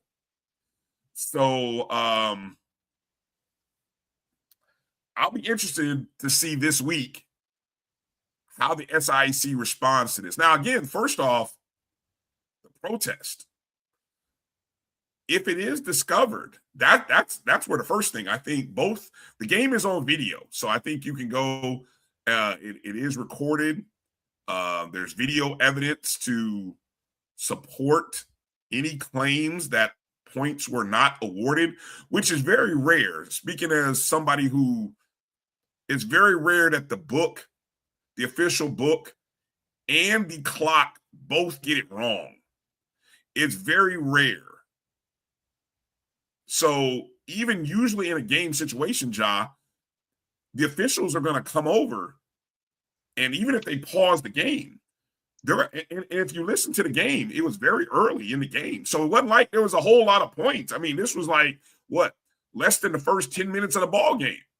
Right. So if the book is showing a certain result and the clock is showing a certain, I mean, very, very strange. And then, so needless to say, I guess there were some other things that occurred during the course of the game, but for 30 minutes later, for 30 minutes of action later, that kind of hung in the air. That's interesting. Any more you want to add to that, Ja? Well, if, like you said, if what you said was true about him berating the officials, there's no room for that. But I do hope they get this. I do hope they get it settled. Right. Looking at the standings right now on the men's side, with that, why that's an important game is over on the east side of the SIC, you have 4 teams with 5 wins. Morehouse has 3 losses. Savannah State has 4 losses. That win, had it gone to Savannah State, would put them in first place at the moment with 6 wins. So you can understand the angst a little bit by coach on that. What about the women's side of things over in the SIC? First, Allen University went to Fort Valley and put a beat down on them. They ended up beating the Wildcats 89-39, a 50-point blowout. Peyton Jambor led the scores with 24 points and 8 rebounds. Number 24, Miles, defeated Central State 80-49, so another 30-plus point win. Benedict picked up a great win over Clark Atlanta on the road. Lane College, they maintain first place in the SIC West with a 64-59 win over Spring Hill. Albany State defeated Lemoyne Owens 72-65, and Tuskegee defeated Kentucky State 60-51. Now, the standings on the website has Lane behind Miles, yeah. a half a game behind Miles over on the women's side. In the West, Miles at 8-1, 10-2 overall. Lane at 7-1 in conference play, 8-1 overall. Over on the east side, Edward Waters and Allen are tied with the most wins at 7 wins, but Allen is a half a game behind with 3 losses in the column. So it'll be interesting to kind of see how that plays out. Let's jump over to the CIAA. Okay. Well, I guess we'll start from December 31st. Lincoln defeated Wilmington 78-73. Winston-Salem State defeated Belmont Abbey College 76-68. Livingstone fell to Converse University 88-77. Elizabeth City State defeated Mount Olive 72-67. Johnson C. Smith dropped the game to Emory and Henry 87-69. Then yesterday, Lincoln defeated Queens College 82-63. Virginia Union picked up their 12th win of the season. They're now 12-1 after a win over St. Thomas, 74-64. Shaw defeated Bowie State 80-75, and Bluefield State lost to Tusculum University 78-70. And there is a game there. Elizabeth City State had a game today. I don't know what the result is yet. And you mentioned Winston-Salem State women. The Winston-Salem State women are 11-1 overall. Their only loss, I believe, was to a Division I opponent. If I'm correct, I heard Liv mention that in one of her reports. Yeah, they lost to North Carolina A&T 74-43 back in mid-November, coming off of a 2-week, pretty much coming off of a 2-week break. Actually, it was their opening. Really, you could technically say it was their home opener. Oh, it was their season opener. And then ever since then, they've won 11 in a row. So they play Bluefield State on the 7th, which is Wednesday. And so we need to be ranked. Well, we'll see. It's a long season, but that's a pretty good win streak when you put 11 in a row up. And we'll see how the rest of the season goes. Jump over to the men there if we could there, Ja. I actually did. I read off the men result. Oh, you did? I'm sorry. I thought you were talking. I must have missed you. I must have missed it when you said you were talking about the okay, so let me go back then for a second, and you because you were talking about the men. Let me go to the men's standings here. The men's standings right now. Okay, so Virginia Union is the team that has won 12 in a row on the men's side. They are currently 12-1, 2-0. They opened, let me see. Let's see who they opened their season against.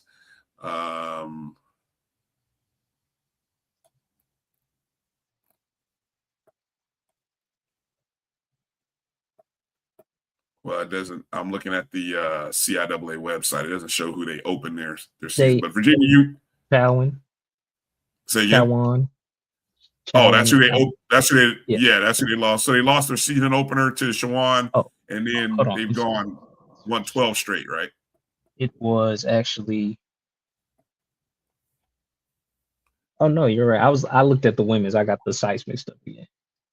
That's all right. I'm right there with you. So see again. We just trying to get our feet. We're trying to get our feet stabilized here because that's the challenging thing when you got men, you got a women's side, you got a men's side, and then you're trying to get the sites figured out, and yeah, it takes a minute. So bear with us. Millersville, yeah, it was Millersville in the season opener. Okay, yeah, that one wasn't on there. So so the upcoming schedule shows that Virginia Union's next game is actually on Tuesday. They will travel to Shaw. Yeah. Karen said, don't forget about Langston. We how can I forget about Langston, our good friends in the NAIA? Let me go and see what I know they got a win the other day. Let me go to the Sooner Athletic Conference, which is home to Langston University, Langston basketball, and just kind of looking in the conference right now. Langston's men are 12-2 overall, 6-1 in conference play, sitting in first place. Unbeaten at home, unbeaten on the road. Those two losses came on a neutral site. So that's the men. And then let me take a look over on the women's side.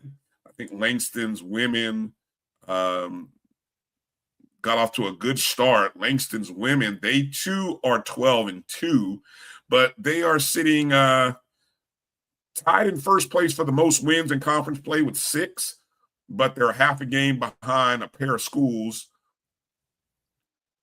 Nelson and Science and Arts, who those two schools only have 1 loss.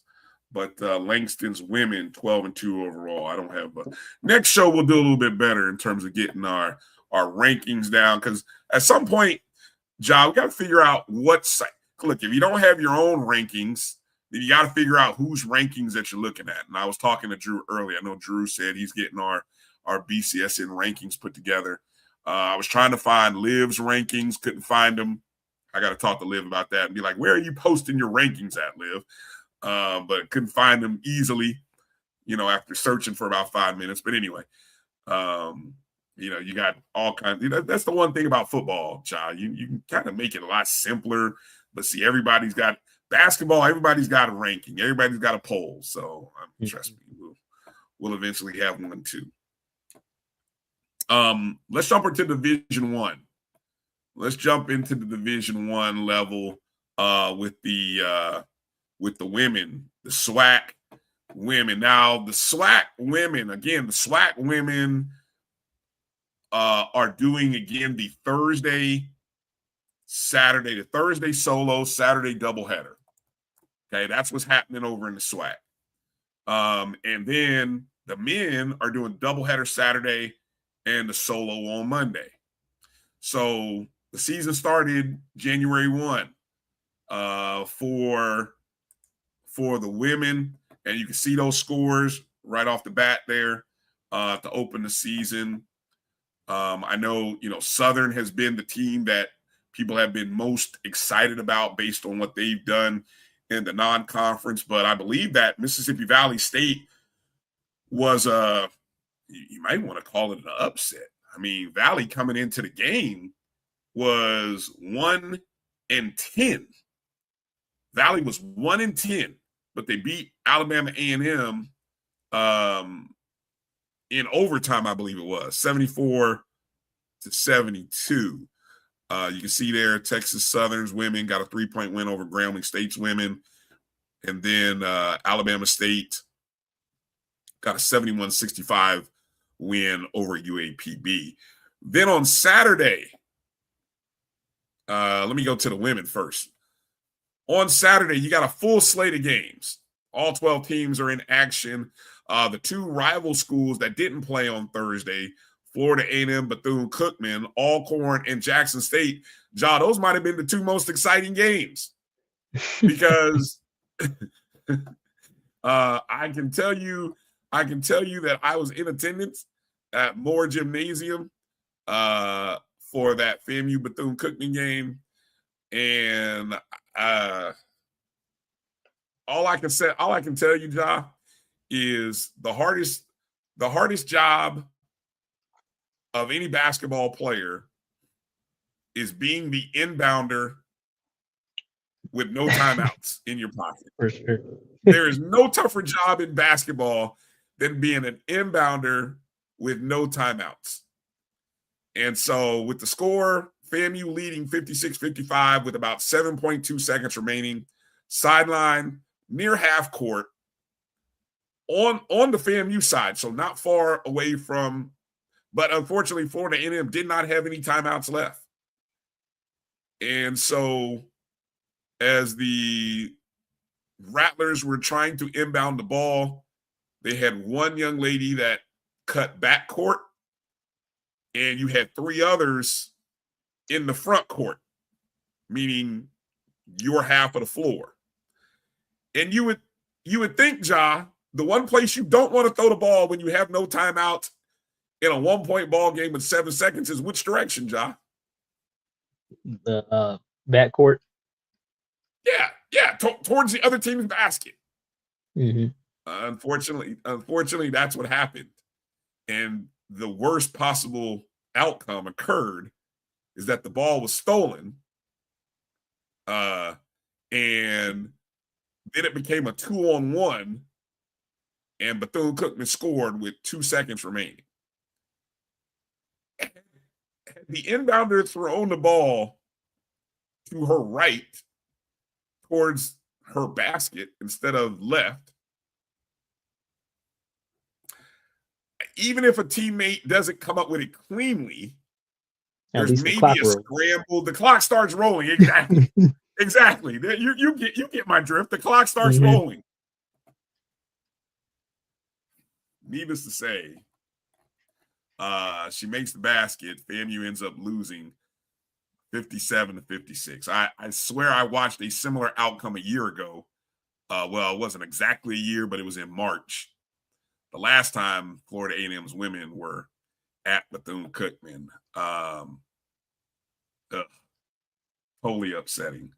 But even probably as frustrating as that one might have been the frustration that Jackson State fans had against Alcorn State.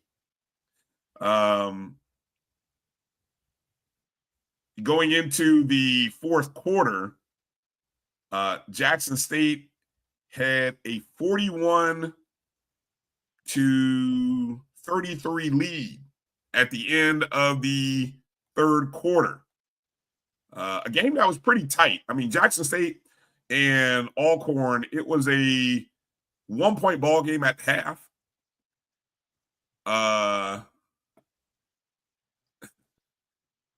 Did she go off, Coach? No, she didn't go off. It was more bewilderment and frustration.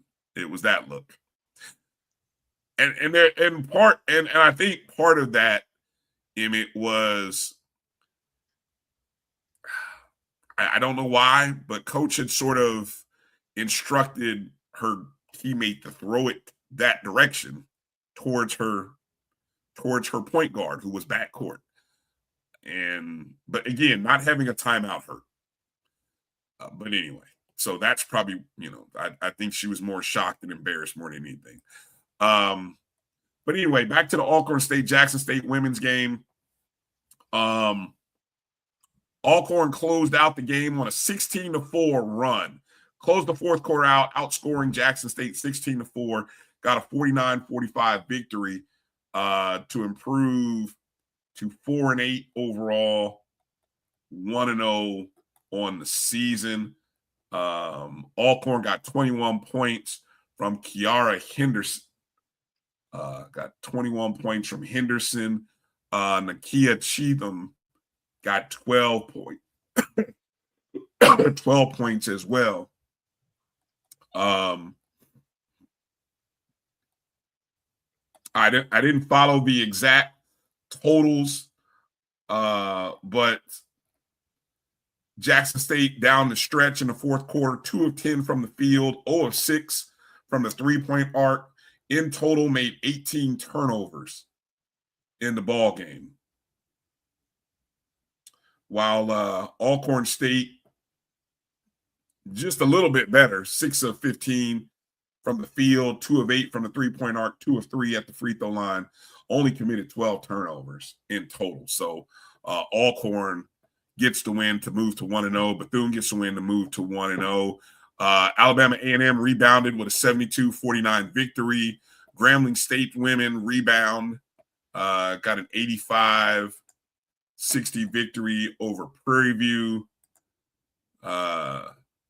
Valley's unable to put 2 in a row together.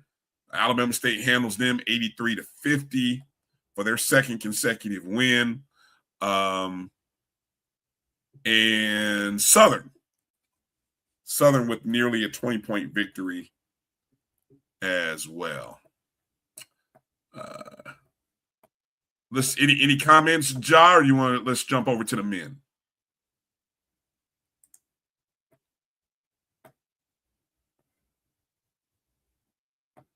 You're on mute. You must be on mute.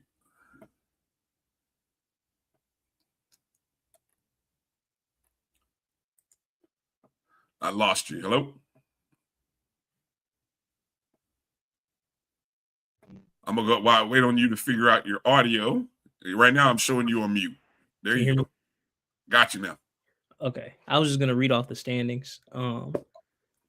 Southern is sitting at the top with 6-7 overall, 2-0 in conference, followed by Alabama State, who's also 2-0 in conference. Followed by Alcorn 1-0, Bethune 1-0.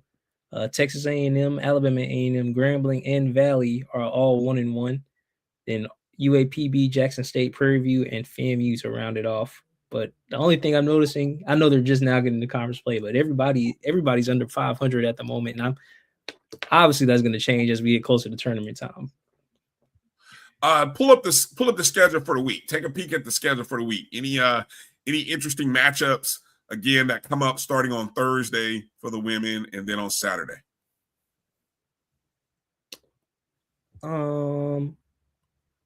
Southern and Bethune. Well, actually, no. Well, I'll say Southern Bethune mostly because they're both undefeated in the conference. That's Thursday. That's Thursday, right? That's Thursday. Yeah. Yep. Let's see. And then Bethune and Grambling play on Saturday, if I'm not mistaken. Yes. All right. How about Jackson State and Alcorn? Who do they have upcoming? Jackson State has Alabama A&M on Thursday, then Alabama State Saturday. Where is that Jackson State Alabama A&M game? Where is that at? Huntsville. Ooh, okay. That'll be a good one. Yeah. Then Alcorn has Bama State Thursday, then they also travel to Huntsville on Saturday.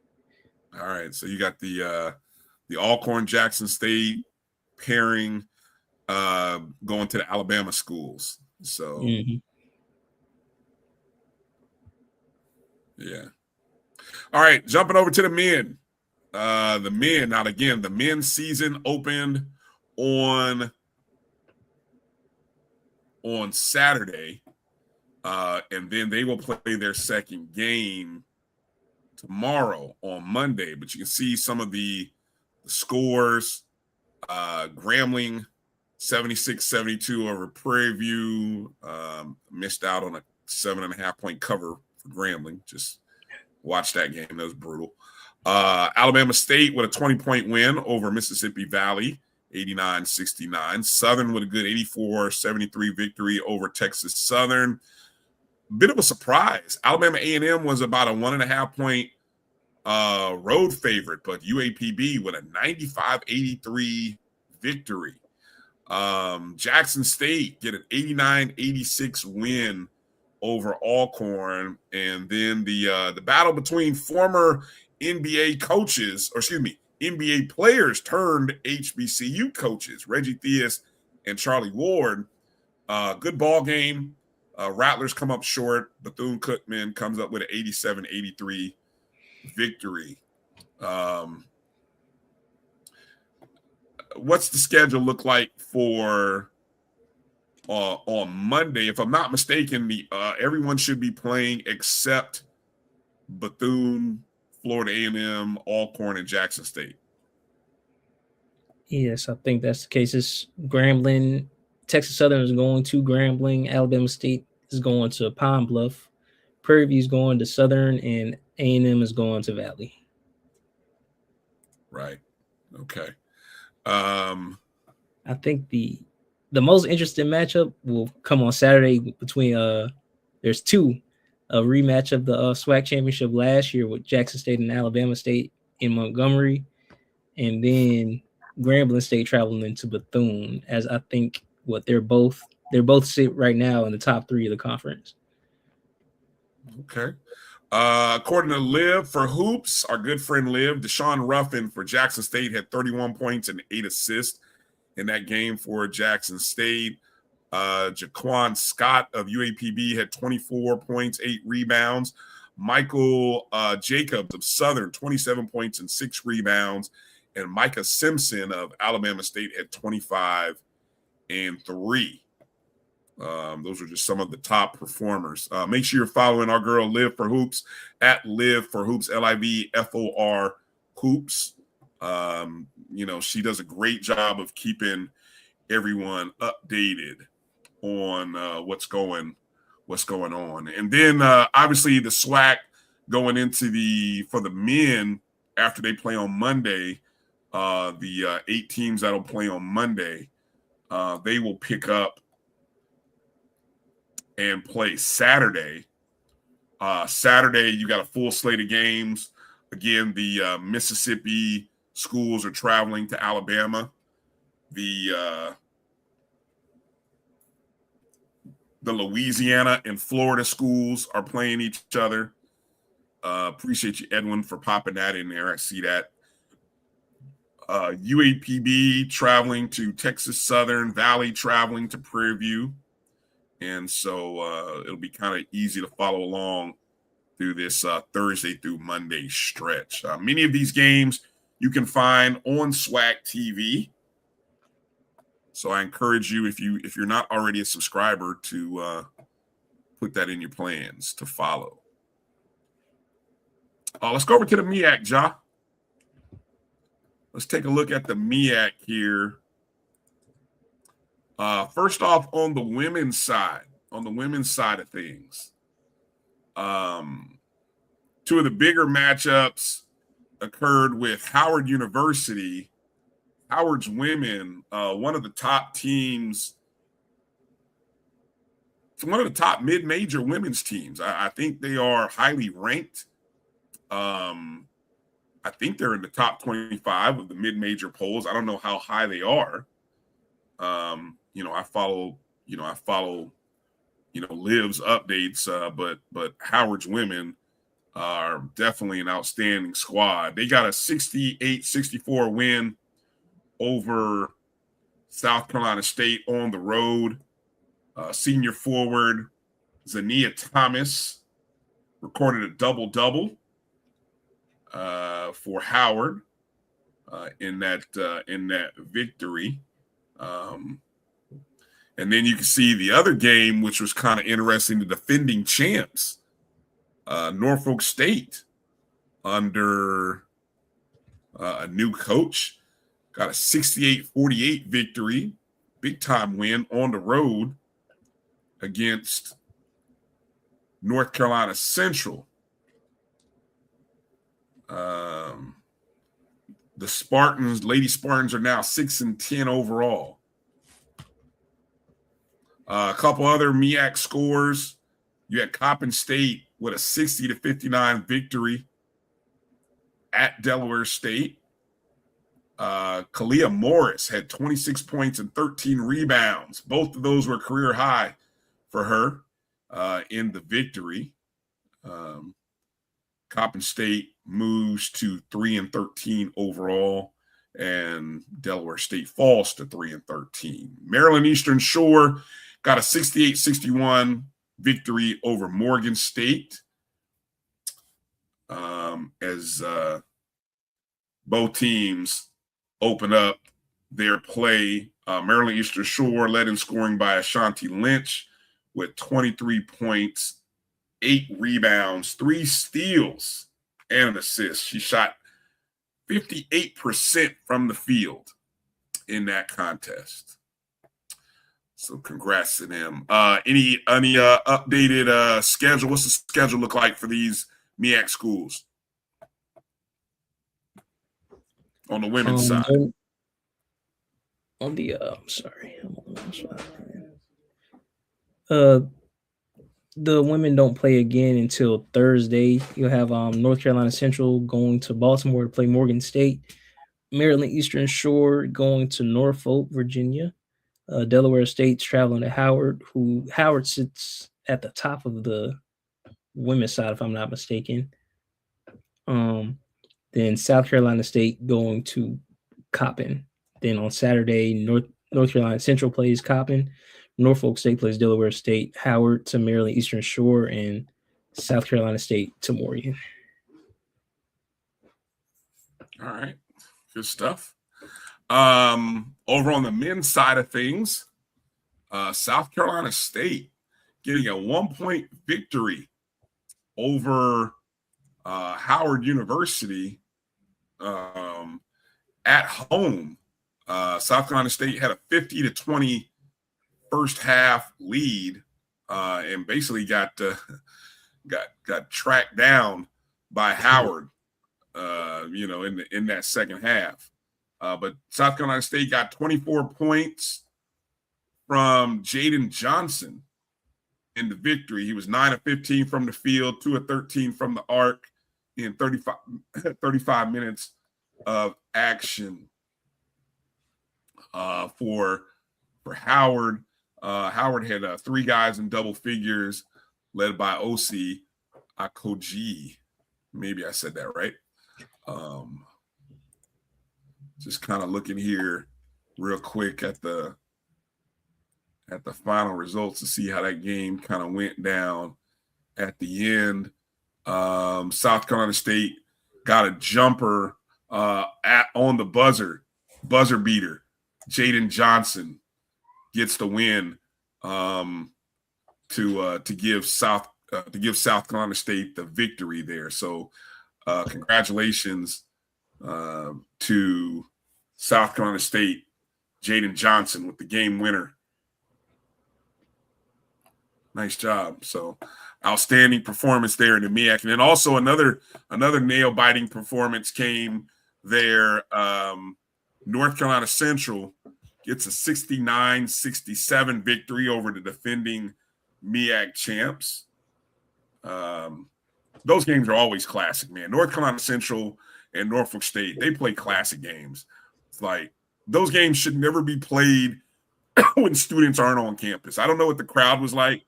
I guess I can look at the box score, but that game should always be played in front of crowds, because I guarantee those teams will play at the end of the season, and it's always one of the best atmospheres to watch. But next time it'll be at Norfolk State, obviously. Corey Carvey had a 24-point, 11-rebound performance for North Carolina Central. In the ball game, Carvey shot 56.3% from the field. It was his 4th double-double of the season. Also, Joe Slack had 11 points for Central, along with Gage Lattimore, who had 14 points and 7 rebounds. Also in the MEAC, Coppin State got a 53-51 win over Delaware State, and Maryland Eastern Shore with a 66-49 victory over Morgan. So there you go. Anything else you want to add there on the basketball tip there, Ja? I just wanted to give a personal shout out to my guy Dorian Staples at Maryland Eastern Shore. He just transferred up there from Miles. Had 16 points in their win over Morgan. So yeah, just want to give a shout out to him. Okay, that's what's up. All right. Well, what are we looking forward to this week, John?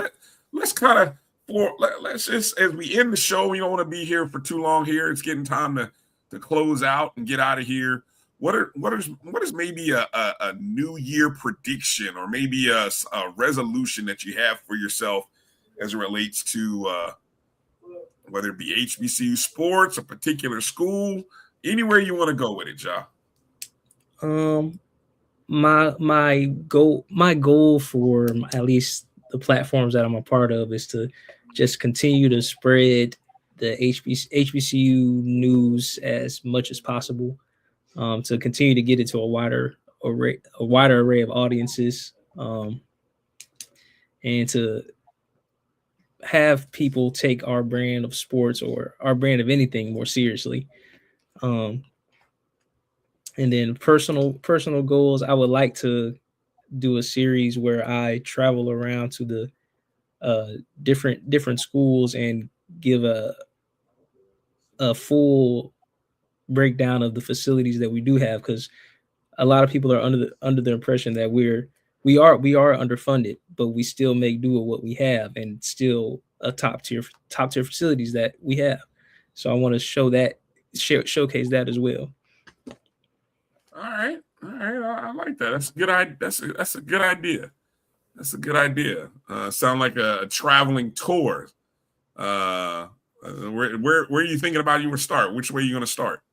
I want to start in the SIAC first, because that's where I mainly do my reporting. But first, bread is butter too.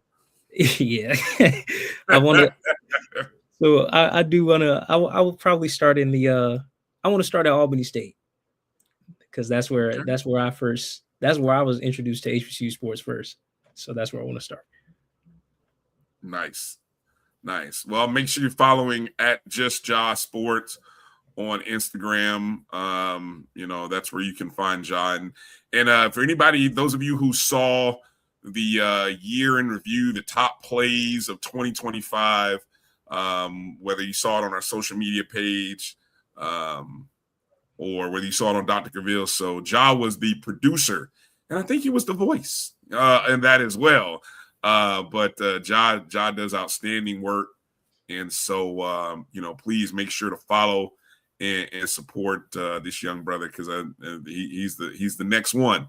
So he's doing a great job out there, and we're very blessed and fortunate to have him working with our team. I put this out there to, and kind of I put it out there, John, in terms of predictions. I don't really have any predictions for the upcoming year. I will say this, though. Softball and baseball. I'm telling you now, baseball is running back through the state of Florida again. Prediction. Baseball in the SWAC is running back through the state of Florida. And I got a feeling softball might as well. That's a little homerism. I know it sounds like you guys hate me sometimes, but, right now. Oh, and track and field, we coming for y'all, Alabama State. I'm telling y'all. The Rattlers are coming for y'all. I'm just coming for Alabama State. No, but my biggest thing for this year is support. And that's what we need from all of you. You saw the Potathon by Ken. We're going to try to we always try to advance a little bit more. So in 2026, we're definitely going to look to kind of add some things to our collection. Maybe hopefully we can finally get our merch store up. Maybe we can finally do some advancements with our websites. And try to continue to push the stories and push the video element that our HBCUs have out there. And so in order to be able to do that, I know it feels like sometimes we ask a lot, but we need your support. So any chance you get to share our shows that are on the Black College Sports Network, it helps. Whenever you get a chance to go download the BCSN Pod Zone, the podcast, do that. BCSN Pod Zone on Spotify, Amazon Music, iHeartRadio, Apple Podcast. It's helpful. So it all helps. We appreciate the thumbs up. We appreciate the likes, however you're consuming the content. And, we keep trying to get better every week. That's the name of the game. So that's going to do it for this show. Make sure you find Ja on social media at Just Ja Sports, JUSTJAH Sports. Right? Correct. There it is. Hit the thumbs up and the like button out the door. Thanks to the chat. And thanks to all of you watching us on Twitter, on Instagram, on YouTubes, and on Facebook. We appreciate you watching the BCSN SportsWrap. Hopefully, A.D. Drew I know he's dealing with some stuff. He's coming back from being away, and all of a sudden he's just got stuff to deal with. But that's just the nature of the beast, right? But hopefully he'll be back next Sunday. And that's going to do it. So for Ja Hobbs, I'm Brian Fulford. Thank you for watching the BCSN SportsWrap tonight. Good night. God bless all of you. Have a great week. And, hey, be blessed. Happy New Year, everybody. Peace out.